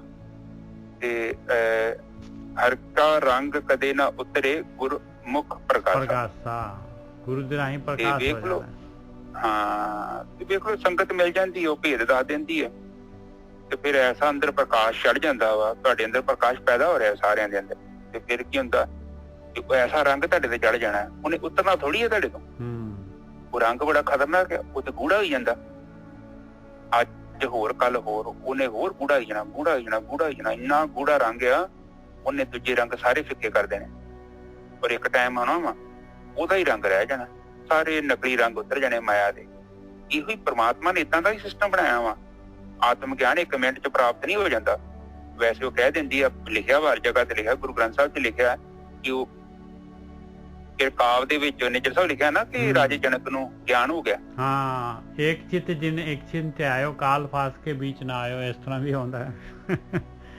ਹਾਂ, ਪਰ ਇਹ ਤੇ ਮਤਲਬ ਇਹ ਆ ਕਿ ਉਹ ਛਣ ਜਿਹੜਾ ਮਤਲਬ ਉਹ ਆਤਮਿਕ ਅਵਸਥਾ ਦੀ ਗੱਲ ਕਰਦੇ। ਹਾਂ, ਜਦ ਆਪਾਂ ਆਤਮਿਕ ਅਵਸਥਾ ਜਦ ਆਪਾਂ ਕੋਈ ਆਪਾਂ ਵੈਗੁਰੂ ਕਹਿਤਾ ਤੇ ਆਪਣਾ ਮਸਲਾ ਹੱਲ ਹੋ ਜਾਊਗਾ। ਉਹ ਜਦੋਂ ਆਪਾਂ ਆਤਮ ਤੱਤ ਚ ਲੀਨ ਹੋ ਕੇ ਉਸ ਟਾਈਮ ਤੇ ਜਦੋਂ ਆਪਾਂ ਬਾਣੀ ਚ ਵੀ ਲਿਖਿਆ, ਇੱਕ ਸ਼ਬਦ ਮੇਰੇ ਪ੍ਰਾਣ ਬਸੇ ਹੈ ਬੌੜ ਜਨਮ ਨਾਮ। ਹਾਂ, ਇੱਕ ਸ਼ਬਦ ਮੇਰੇ ਪ੍ਰਾਣ ਬਸਤ ਹੈ ਬੌੜ ਜਨਮ ਨਾਮ। ਹਾਂਜੀ ਵੀਰ ਜੀ, ਹਾਂ ਬਸਤ ਹੈ। ਹਾਂ ਠੀਕ ਹੈ। ਤੇ ਜਦੋਂ ਵੀ ਉਹ ਇੱਕ ਸ਼ਬਦ ਜਿਹੜਾ ਪਰਮਾਤਮਾ ਸ਼ਬਦ ਤੋਂ ਭਾਵ ਆ ਪਰਮਾਤਮਾ, ਪਰ ਜਦੋਂ ਮੇਰੇ ਪ੍ਰਾਣਾ ਚ ਆ ਜਾਂਦਾ ਹੈ, ਮੇਰੇ ਪ੍ਰਾਣਾ ਚ ਉਹਦਾ ਕਨੈਕਸ਼ਨ ਜੁੜ ਜਾਂਦਾ ਹੈ। ਐਕਚੁਅਲੀ ਕਨੈਕਸ਼ਨ ਜੁੜ ਨਹੀਂ ਜਾਂਦਾ, ਕਨੈਕਸ਼ਨ ਅਸੀਂ ਤੋੜਿਆ, ਉਹਨੇ ਥੋੜੀ ਤੋੜਿਆ। ਅਸੀਂ ਬੇਮੁਖ ਹੋ ਗਏ ਆ, ਅਸੀਂ ਉਧਰ ਪਿੱਠ ਕਰ ਲਈ ਆ। ਅਸੀਂ ਕੀ ਕੀਤਾ, ਅਸੀਂ ਪੁਰਸ਼ ਨੂੰ ਛੱਡਤਾ ਵਾ। ਉੱਤੇ ਲਿਖਿਆ ਨੀ, ਇੱਕ ਸੈਕਿੰਡ, ਜਿਹਨੇ ਨਾਮ ਵਿਸਾਰਿਆ ਬਹੁਤ ਕਰਮ ਕਮਾਵੇ ਹੋਰ। ਬਿਲਕੁਲ ਠੀਕ ਹੈ। ਉੱਥੇ ਪਰਮਾਤਮਾ ਥੋੜੀ ਉਹ ਵਿਸਾਰਿਆ ਵਾ, ਉਹ ਕਹਿੰਦੇ ਆ। ਹਾਂ, ਉਹ ਨਹੀਂ ਕਹਿੰਦਾ ਕਿ ਉਹ ਮਤਲਬ ਪਰਮਾਤਮਾ ਨੇ ਤੈਨੂੰ ਘਰੋਂ ਕੱਢਤਾ ਵਾ। ਨਾ ਨਾ ਨਾ, ਇਹਨੇ ਨਾਮ ਵਿਸਾਰਿਆ, ਤੁਸੀਂ ਵਿਸਾਰਤਾ ਵਾ। ਬਿਲਕੁਲ, ਤੁਸੀਂ ਖਿਡੌਣਿਆਂ ਦੇ ਨਾਲ ਖੇਡ ਰਹੇ ਜੋ। ਉਹ ਪਰਮਾਤਮਾ ਦਾ ਕੋਈ ਕਸੂਰ ਨਹੀਂ। ਲੋਕੀ ਕਹੀ ਜਾਂਦੇ ਆ ਕਿ ਉਹ ਪ੍ਰਮਾਤਮਾ ਨੇ ਸਾਨੂੰ ਕੱਢਤਾ। ਨਹੀਂ, ਪ੍ਰਮਾਤਮਾ ਤੇ ਕਹਿੰਦੇ ਆ ਕਿ ਬਈ ਤੂੰ ਭੱਜਿਆ ਜਾਂਦਾ, ਮੈਂ ਤੈਨੂੰ ਕੀ ਕਹਾਂ। ਬਿਲਕੁਲ ਠੀਕ ਹੈ ਜੀ, ਰਾਈਟ ਨੇਜਰ ਸਾਹਿਬ। ਉਹਦੇ ਵਿਚਾਰਾ ਆਵਾਜ਼ਾਂ ਮਾਰਨ ਦੇ ਉੱਤੇ ਉਬਰਾ ਕਹਿੰਦੀ ਭੇਜਦਾ ਧਰਤੀ ਤੇ, ਜਾਓ ਆਵਾਜ਼ਾਂ ਮਾਰੋ, ਇਹਨਾਂ ਬੰਦੇ ਨੂੰ ਵਾਪਸ ਲਿਆਓ, ਇਹ ਤੇ ਪੱਕਾ ਡੇਰਾ ਲਾ ਕੇ ਬੈਠੇ ਆ। ਫਿਰ ਕਹਿੰਦਾ ਕਿ ਨਹੀਂ ਮੰਨਦੇ ਜੀ ਜਨਾਬ, ਇਹ ਸਤਜੁਗ ਹੈਗਾ, ਇਹ ਨਹੀਂ ਮੰਨਦਾ ਉਹ ਸਤਜੁਗ। ਫਿਰ ਕਹਿੰਦਾ ਕਿਰਪਾ ਲੈ ਕੇ ਆਓ, ਥੋੜਾ ਜਿਹਾ ਘਟਾਓ, ਮੋਹ ਘਟ ਜਾਊਗਾ। ਫਿਰ ਉੱਥੇ ਵੀ ਨਹੀਂ ਮਹਾਰਾਜ ਜੀ ਨਹੀਂ ਮੰਨਦੇ। ਉਹ ਕਹਿੰਦੇ ਏਦਾਂ ਕਰੋ, ਫਿਰ ਦੁਆਪਰ ਲੈ ਆਓ, ਥੋੜਾ ਜਿਹਾ ਹੋਰ ਔਖਾ ਕਰ ਦੋ ਕੰਮ। ਉਹ ਕਹਿੰਦੇ ਜੀ ਨਾ ਮਹਾਰਾਜ ਜੀ ਇਹ ਨਹੀਂ ਮੰਨਦੇ, ਇਹ ਨਹੀਂ ਆਉਂਦੇ। ਆਪਣੇ ਗੁਰੂ ਵੇਖੋ ਬਾਣੀ ਚ ਕੀ ਸਮਝਾਉਂਦੇ ਆ, ਨਹੀਂ ਚੱਲਦਾ ਕੋਈ, ਕਰੋੜਾਂ ਚੋਂ ਇੱਕ ਬੰਦਾ ਮਿਲਦਾ ਵਾ ਜਾਣ ਵਾਸਤੇ। ਫਿਰ ਕਹਿੰਦੇ ਆ ਕਿ ਏਦਾਂ ਕਰੋ, ਹੁਣ ਕਲਯੁਗ ਲੈ ਆਓ। ਕਲਯੁਗ ਫਿਰ ਡਾਂਗ ਪੈਂਦੀ ਪੂਰੀ। ਘਰ ਦੇ ਵੀ ਕਹਿੰਦੇ ਬੁੱਢੇ ਬੁੱਢੀ ਦਾ ਮੰਜਾ ਚੁੱਕ ਕੇ ਬਾਹਰ ਸੁੱਟੋਗੇ। ਹਾਂ, ਤੇ ਉਹ ਕਹਿੰਦੇ ਆ ਕਿ ਇਹ ਬੁੱਢੇ ਬੁੱਢੀ ਦਾ ਮੰਜਾ ਚੁੱਕ ਕੇ ਬਾਹਰ ਸੁੱਟੋ, ਤੇ ਸ਼ਾਇਦ ਹੁਣ ਤੁਰ ਪੈਣ। ਫਿਰ ਵੀ ਤੁਰਦੇ ਨੇਜਰ ਸਾਹਿਬ। ਬਿਲਕੁਲ ਇੰਨਾ ਮੋਹ। ਆਪ ਦੇਖ ਲਓ, ਰੱਬ ਕੀ ਕਰੇ ਵਿਚਾਰਾ। ਰੱਬ ਤੇ ਖੁਦ ਸੋਚਣ ਦਿਆ ਵਾ ਕਿ ਬੜਾ ਬੰਦਾ ਬੜਾ ਬੇਸ਼ਰਮ ਹੈ। ਇਹ ਤੇ ਰੱਬ ਤੇ ਸੋਚਦਾ ਕਿ ਸ਼ੁਕਰ ਮੈਂ ਇਹਦੀ 100 ਸਾਲ ਉਮਰ ਬਣਾਈ ਹੈ, ਨਹੀਂ ਤੇ ਇਹਨੇ ਤੇ ਜਾਣਾ ਹੀ ਨਹੀਂ ਧਰਤੀ। ਇਹਦਾ ਬੇਸ਼ਰਮ ਹੈਗਾ। ਉਹ ਏਦਾਂ ਨਾ ਨੇਜਰ ਸਾਹਿਬ। ਹਾਂਜੀ, ਉਹ ਕੋਈ ਬੰਦਾ ਸੀ ਤੇ ਉਹਨੇ ਏਦਾਂ ਹੀ ਨਾ ਉਹਨੇ ਇਹ ਅੱਜ ਦੀ ਸਾਧ ਸੰਗਤ ਜੀ ਇੱਥੇ ਹੀ ਹੋ ਗਈ ਹੈ ਸਮਾਪਤੀ। ਤੇ ਇੱਕ ਲਾਸਟ ਵਾਲੀ ਤੋਂ ਬੋਲ ਦੋ ਨੇਜਰ ਸਾਹਿਬ, ਫਿਰ ਮੈਂ ਤੁਹਾਨੂੰ ਕਹਾਣੀ ਸੁਣਾ ਦਾਂ। ਕੋਈ ਕਿਰਪਾ ਕਰਕੇ ਮੇਲਿਆਨ ਨਾਨਕ ਹਰ ਪਾਸਾ। ਕਹਿੰਦੇ ਕਿਰਪਾ ਕਰਤੀ ਮਾਲਕ ਪਰਮਾਤਮਾ ਨੇ, ਜਿਹੜਾ ਬ੍ਰਹਮ ਗਿਆਨ ਦੇਤਾ ਉਹਨਾਂ ਨੂੰ, ਸਾਧ ਸੰਗਤ ਦੇ ਦਿੱਤੀ। ਸਾਧ ਸੰਗਤ ਦੇ ਨਾਲ ਫਿਰ ਜਿਹੜੇ ਹੈਗੇ ਉਹ ਮਾਲਕ ਪਰਮਾਤਮਾ ਦੇ ਨਾਲ ਮਿਲ ਗਏ, ਮਾਲਕ ਨੇ ਮੇਲ ਲਿਆ ਆਪਣੇ ਨਾਲ, ਤੇ ਬਸ ਆਹੀ ਯਾਤਰਾ ਪੂਰੀ ਹੋ ਗਈ ਉਹਨਾਂ ਦੀ, ਮਨੁੱਖੀ ਜੀਵਨ ਸਫਲ ਹੋ ਗਈ। ਹਾਂ ਬਿਲਕੁਲ। ਸਾਧ ਸੰਗਤ ਜੀ ਲਾਸਟ ਤੁਕ ਚ ਕਿੱਡੀ ਵੱਡੀ ਗੱਲ ਕਰਕੇ ਉਹ ਕਹਿੰਦੇ ਉਹ ਕਿਰਪਾ ਕਰ ਮੇਲੇ ਨੇ ਹਨ ਨਾਨਕ ਹਰ ਪਾਸਾ। ਤੇ ਫਿਰ ਉਹ ਕਹਿੰਦੇ ਉਹਨੇ ਕਿਰਪਾ ਨਾ ਕਰਕੇ ਆਪਣੇ ਆਪ ਨੂੰ ਸਾਨੂੰ ਮਿਲਾ ਦਿੱਤਾ, ਤੇ ਉਹਦੀ ਕਿਰਪਾ ਹੀ ਹੈ। ਉਹਦੀ ਕਿਰਪਾ ਦੇ ਨੇ ਸੰਗਤ ਚੱਲਣ ਦੀ। ਹੋਰ ਮੈਂ ਕਿੱਥੇ ਬੈਠਾ ਵਾਂ, ਮੈਂ ਨਾ ਤਾਂ ਮੈਂ ਸੰਤ ਆ ਤੇ ਨਾ ਨੇਜਰ ਸਾਹਿਬ ਸੰਤ ਆ। ਨੇਜਰ ਸਾਹਿਬ ਬਿਲਕੁਲ ਸਹੀ ਹੈ ਜੀ, ਬਿਲਕੁਲ ਸਹੀ ਹੈ। ਆਪਾਂ ਤਾਂ ਆਪ ਯਾਤਰੂ ਹੈਗੇ ਆ ਭਾਈ। ਅਸੀਂ ਤੇ ਆਪ ਯਾਤਰੂ, ਅਸੀਂ ਤੇ ਆਪ ਰਾਹ ਤੇ ਤੁਰੇ ਜਾਂਦੇ ਆ। ਤੇ ਫਿਰ ਕਹਿੰਦੇ ਆ ਕਿ ਨਾਨਕ ਹਰ ਪਾਸਾ, ਫਿਰ ਸਾਨੂੰ ਸਾਰੇ ਪਾਸੇ ਦਿਖਾਈ ਦੇਣ ਡਿਆ ਪੈਣਾ। ਫਿਰ ਪਤਾ ਲੱਗ ਜਾਣਾ ਕਿ ਮੇਰਾ ਅਗਿਆਨ ਆ, ਉਹ ਮੈਂ ਇੱਥੇ ਪ੍ਰਮਾਤਮਾ ਦੀ ਪ੍ਰਕਿਰਤੀ ਹੈ, ਪਰ ਜੇ ਮੈਂ ਇਹਦੇ ਨਾਲ ਲੜਾਂਗਾ, ਇਹਦੇ ਨਾਲ ਉਲਝਾਂਗਾ ਤੇ ਮੈਂ ਪਰੇਸ਼ਾਨ ਹੋਵਾਂਗਾ। ਠੀਕ ਹੈ ਨੇਜਰ ਸਾਹਿਬ? ਬਿਲਕੁਲ ਠੀਕ ਹੈ ਜੀ। ਹੁਣ ਤੁਸੀਂ ਕੋਈ ਗੱਲ ਕਹਿ ਰਹੇ ਸੀਗੇ। ਉਹ ਕਹਾਣੀ ਸੁਣਾਉਂਦਾ ਮੈਂ। ਉਹ ਨਾ ਇੱਕ ਏਦਾਂ ਹੀ ਕੋਈ ਬੰਦਾ ਸੀ ਤੇ ਉਹਨੇ ਨਾ ਭਗਤੀ ਕੀਤੀ ਕਿਸੇ ਦੇਵਤੇ ਦੀ, ਤੇ ਉਹ ਦੇਵਤਾ ਪ੍ਰਗਟ ਹੋ ਗਿਆ। ਤੇ ਉਹ ਕਹਿੰਦੇ ਕਿ ਬਈ ਹਾਂਜੀ ਬੱਚਾ, ਕੀ ਹੈ ਤੇਰਾ ਇੱਛਾ ਕੀ ਹੈ ਬੱਚੇ? ਉਹ ਕਹਿੰਦਾ ਮਹਾਰਾਜ ਮੈਂ ਮਰਨਾ ਨਹੀਂ ਚਾਹੁੰਦਾ। ਕਹਿੰਦਾ ਤਥਾਸਤੂ। ਕਹਿੰਦਾ ਚਲੋ ਜੀ ਤਥਾਸਤੂ। ਕਹਿੰਦਾ ਮਰਨਾ ਨਹੀਂ ਚਾਹੁੰਦਾ। ਕਹਿੰਦਾ ਵੈਰੀ ਗੁੱਡ, ਭਗਤੀ ਕੀਤੀ ਕੰਮ ਬਣ ਗਿਆ। ਉਹ ਜੀ ਨੇਜਰ ਸਾਹਿਬ ਇੱਕ ਪੀੜੀ ਲੰਘੀ, ਉਹ ਬਜ਼ੁਰਗ ਦੀ ਬੜੀ ਸੇਵਾ ਹੋਵੇ, ਚਲੋ ਦੂਜੀ ਪੀੜੀ ਆ ਗਈ, ਉਹਦੇ ਮੁੰਡੇ ਮਰ ਗਏ, ਉਹ ਇਕੱਲਾ ਬੈਠਾ ਬੁੱਢਾ ਉੱਥੇ ਹੀ। ਤੇ ਹੁਣ ਉਹ ਕਹਿਣ ਵੀ ਕੌਣ ਹੈ? ਇਹ ਕਹਿੰਦੇ ਸਾਡਾ ਵਡੇਰਾ ਵਾ। ਕਹਿੰਦੇ ਠੀਕ ਹੈ ਸੇਵਾ ਕਰੋ, ਕੋਈ ਗੱਲ ਨਹੀਂ। ਨੇਜਰ ਸਾਹਿਬ 5-6 ਪੁਸਤਾਂ ਲੰਘੀ ਏਦਾਂ ਹੀ, ਤੇ ਬੁੱਢਾ ਉੱਥੇ ਬੈਠਾ। ਤੇ ਜੇ 5ਵੀਂ ਪੁਸਤ ਚੱਲੀ ਤੇ ਉਹ ਕਹਿੰਦੇ ਕਿ ਇਹ ਕੌਣ ਹੈ? ਨੌ ਆਈ, ਕਹਿੰਦੀ ਇਹ ਬਜ਼ੁਰਗ ਕੌਣ ਹੈ ਸਾਡੇ ਘਰ ਬੈਠਾ, ਖੰਗਾਰਾ ਮਾਰੀ ਜਾਂਦਾ ਸਾਰਾ ਦਿਨ ਇੱਥੇ? ਇਹ ਕਹਿੰਦੇ ਸਾਡਾ ਵਡੇਰਾ। ਉਹ ਕਹਿੰਦੇ ਮੈਂ ਨੀ ਕਿ ਵਡੇਰੇ ਨੂੰ ਜਾਂਦੀ, ਇਹਦਾ ਮੰਜਾ ਚੁੱਕ ਕੇ ਬਾਹਰ ਸੁੱਟੋ। ਉਹ ਮਤਲਬ ਕਹਿਣ ਤੋਂ ਭਾਵ ਹੈ ਕਿ ਉਹ ਇਹ ਸਾਧ ਸੰਗਤ ਜੀ ਗੱਲਾਂ ਕਰਦੇ ਜੋ ਆਪਾਂ ਵੱਡੀਆਂ ਕੌਣ ਜਾਣਦਾ। ਇਹ ਸੰਸਾਰ, ਜਦੋਂ ਆਪਾਂ ਸੰਸਾਰ ਤੇ ਤੁਸੀਂ ਦੇਖ ਲਓ, ਤੁਹਾਡੇ ਆਂਢ ਗੁਆਂਢ ਕੋਈ ਬੰਦਾ ਮਰਿਆ ਹੋਊਗਾ, ਉਸੇ ਟਾਈਮ ਹੀ ਕਹਿੰਦੇ ਵੀ ਇਹਦਾ ਨਾਂ ਥੋੜੀ ਸੱਦਦੇ। ਕਹਿੰਦੇ ਸਰੀਰ ਨੂੰ ਧੋ ਦੋ, ਸਰੀਰ ਨੂੰ ਨਵਾ ਦੋ, ਸਰੀਰ ਨੂੰ ਉੱਥੇ ਸ਼ਮਸ਼ਾਨ ਘਾਟ ਲੈ ਜਾਓ, ਨਾ ਤੁਸੀਂ ਟਾਈਮ ਹੀ ਖੋਲ ਲੈਂਦੇ ਅਗਲੇ। ਬੰਦਾ ਦੇਖ ਲਓ ਗੋਰਖੀ ਸਾਹਿਬ, ਜਿਹੜਾ ਜਦ ਨਾ ਆਪਣੇ ਜਦ ਸਰੀਰ ਦੀ ਤਾਕਤ ਘਟ ਜਾਂਦੀ ਹੈ, ਤੇ ਜਿਹੜੇ ਦੇਖ ਲਓ ਫਿਰ ਪੁੱਤ ਜਿਹੜੇ ਹੈਗੇ ਖਿੱਚ ਲੈਂਦੇ ਆ, ਕਹਿੰਦੇ ਲਿਆ ਤੈਨੂੰ ਨੀ ਕੁਛ ਆਉਂਦਾ, ਤੂੰ ਬਹਿ ਜਾ ਆਰਾਮ ਨਾਲ ਟਿਕ ਕੇ। ਉਹ ਤੇ ਨੇਜਰ ਸਾਹਿਬ ਵਾਲਿਆਂ ਨੇ ਬਦਲਾ ਲੈਣਾ ਹੀ ਲੈਣਾ ਸੀ। ਅਗਲੇ ਕਹਿੰਦੇ ਛੋਟੇ ਹੁੰਦੇ ਤੁਹਾਨੂੰ ਬਹੁਤ ਟੌਰਚਰ ਕੀਤਾ ਹੈ, ਹੁਣ ਦੱਸ, ਹੁਣ ਸਿੱਧਾ ਹੋ। ਤੇ ਉਹ ਹੁਣ ਤੇ ਅਗਲੇ ਮਰਨ ਦਾ ਇੰਤਜ਼ਾਰ ਨਹੀਂ ਕਰਦੇ, ਪਹਿਲਾਂ ਕਹਿੰਦੇ ਸਾਈਨ ਕਰ ਜਾ ਭਰਾ, ਮੁੜ ਕੇ ਤੂੰ ਵੱਧ ਘੱਟ ਨਾ ਦੇ ਜੀ। ਬਿਲਕੁਲ ਇਹ ਤੇ ਸੰਸਾਰ ਏਦਾਂ ਹੀ ਆ ਸਾਧ ਸੰਗਤ ਜੀ। ਇੱਥੇ ਇਹ ਬਾਣੀ ਆਪਾਂ ਨੂੰ ਬੜੀ ਉੱਚੀ ਤੇ ਚੰਗੇ ਤਰੀਕੇ ਨਾਲ ਸਮਝਾ ਰਹੀ ਆ ਇਹ ਭਵ ਸਾਗਰ ਆ। ਇਸ ਭਵ ਸਾਗਰ ਦੇ ਵਿੱਚ ਆਪਾਂ ਡੁੱਬਣਾ ਨਹੀਂ ਆ। ਆਪਾਂ ਇਹ ਗੱਲ ਮਨ 'ਚ ਰੱਖੀਏ ਔਰ ਕੋਈ ਵੀ ਕੰਮ ਕਰਦੇ ਆ ਤਾਂ ਆਪਾਂ ਇਹ ਸੋਚ ਕੇ ਕੰਮ ਕਰਨਾ ਹੈ ਕਿ ਇਹ ਪ੍ਰਮਾਤਮਾ ਦਾ ਕਾਰਜ ਆ ਔਰ ਮੈਂ ਇੱਥੇ ਕੋਈ ਗੜਬੜ ਨਹੀਂ ਕਰਨੀ। ਔਰ ਖਾਸ ਕਰਕੇ ਤੁਹਾਨੂੰ ਅੱਜ ਗੱਲਾਂ ਕਹੀਆਂ ਨੇ, ਮੈਂ ਫੇਰ ਦੁਬਾਰਾ ਬੋਲਣਾ ਚਾਹੁੰਦਾ, ਇੱਕ ਇੱਕ ਅੱਖਰ ਬੋਲੂੰਗਾ। ਉਹਨਾਂ ਚੀਜ਼ਾਂ ਤੇ ਧਿਆਨ ਦੇਣਾ, ਇੱਕ ਤੇ ਝੂਠ ਨਹੀਂ ਬੋਲਣਾ, ਇੱਕ ਹੰਕਾਰ ਨਹੀਂ ਕਰਨਾ ਕਿ ਮੈਂ ਦੂਸਰਿਆਂ ਤੋਂ ਉੱਚਾ ਵਾਂ, ਵੱਡਾ ਵਾਂ। ਔਰ ਲੋਕ ਅਕਸਰ ਤੁਹਾਨੂੰ ਤੁਸੀਂ ਵੇਖੋਗੇ ਤੁਹਾਡੇ ਆਲੇ ਦੁਆਲੇ, ਜਾਂ ਤੁਸੀਂ ਵੀ ਹੋ ਸਕਦੇ ਜੋ, ਬਹੁਤ ਸਾਰੇ ਲੋਕ ਇਸ ਦੇ ਵਿੱਚ ਉਲਝੇ ਹੋਏ ਨੇ। ਇੱਕ ਚੁਗਲੀ ਨਹੀਂ ਕਰਨੀ ਕਿਸੇ ਦੀ, ਹੈ ਉਹ ਤੋਂ ਗੁਰੇਜ਼ ਕਰਿਆ ਕਰੋ। ਤੇ ਇੱਕ ਜਿਹੜਾ ਈਰਖਾ ਦੇ ਪ੍ਰਤੀ ਈਰਖਾ ਨਹੀਂ ਕਰਨੀ ਹੈ। ਔਰ ਹਾਂ ਕੋਈ ਵੱਡਾ ਹੋ ਰਿਹਾ ਤੇ ਚਲੋ ਪ੍ਰਮਾਤਮਾ ਨੂੰ ਭਾਗ ਲੱਗ ਜਾਊਗਾ, ਈਰਖਾ ਕਰਨ ਵਾਲੀ ਕੋਈ ਲੋੜ ਨਹੀਂ ਹੈ, ਹਨਾ। ਠੀਕ ਹੈ, ਸਾਧ ਸੰਗਤ ਜੀ ਅੱਜ ਦੀ ਵਿਚਾਰ ਇੱਥੇ ਸਮਾਪਤ ਕਰੀਏ। ਠੀਕ ਹੈ ਜੀ, ਬਹੁਤ ਵਧੀਆ।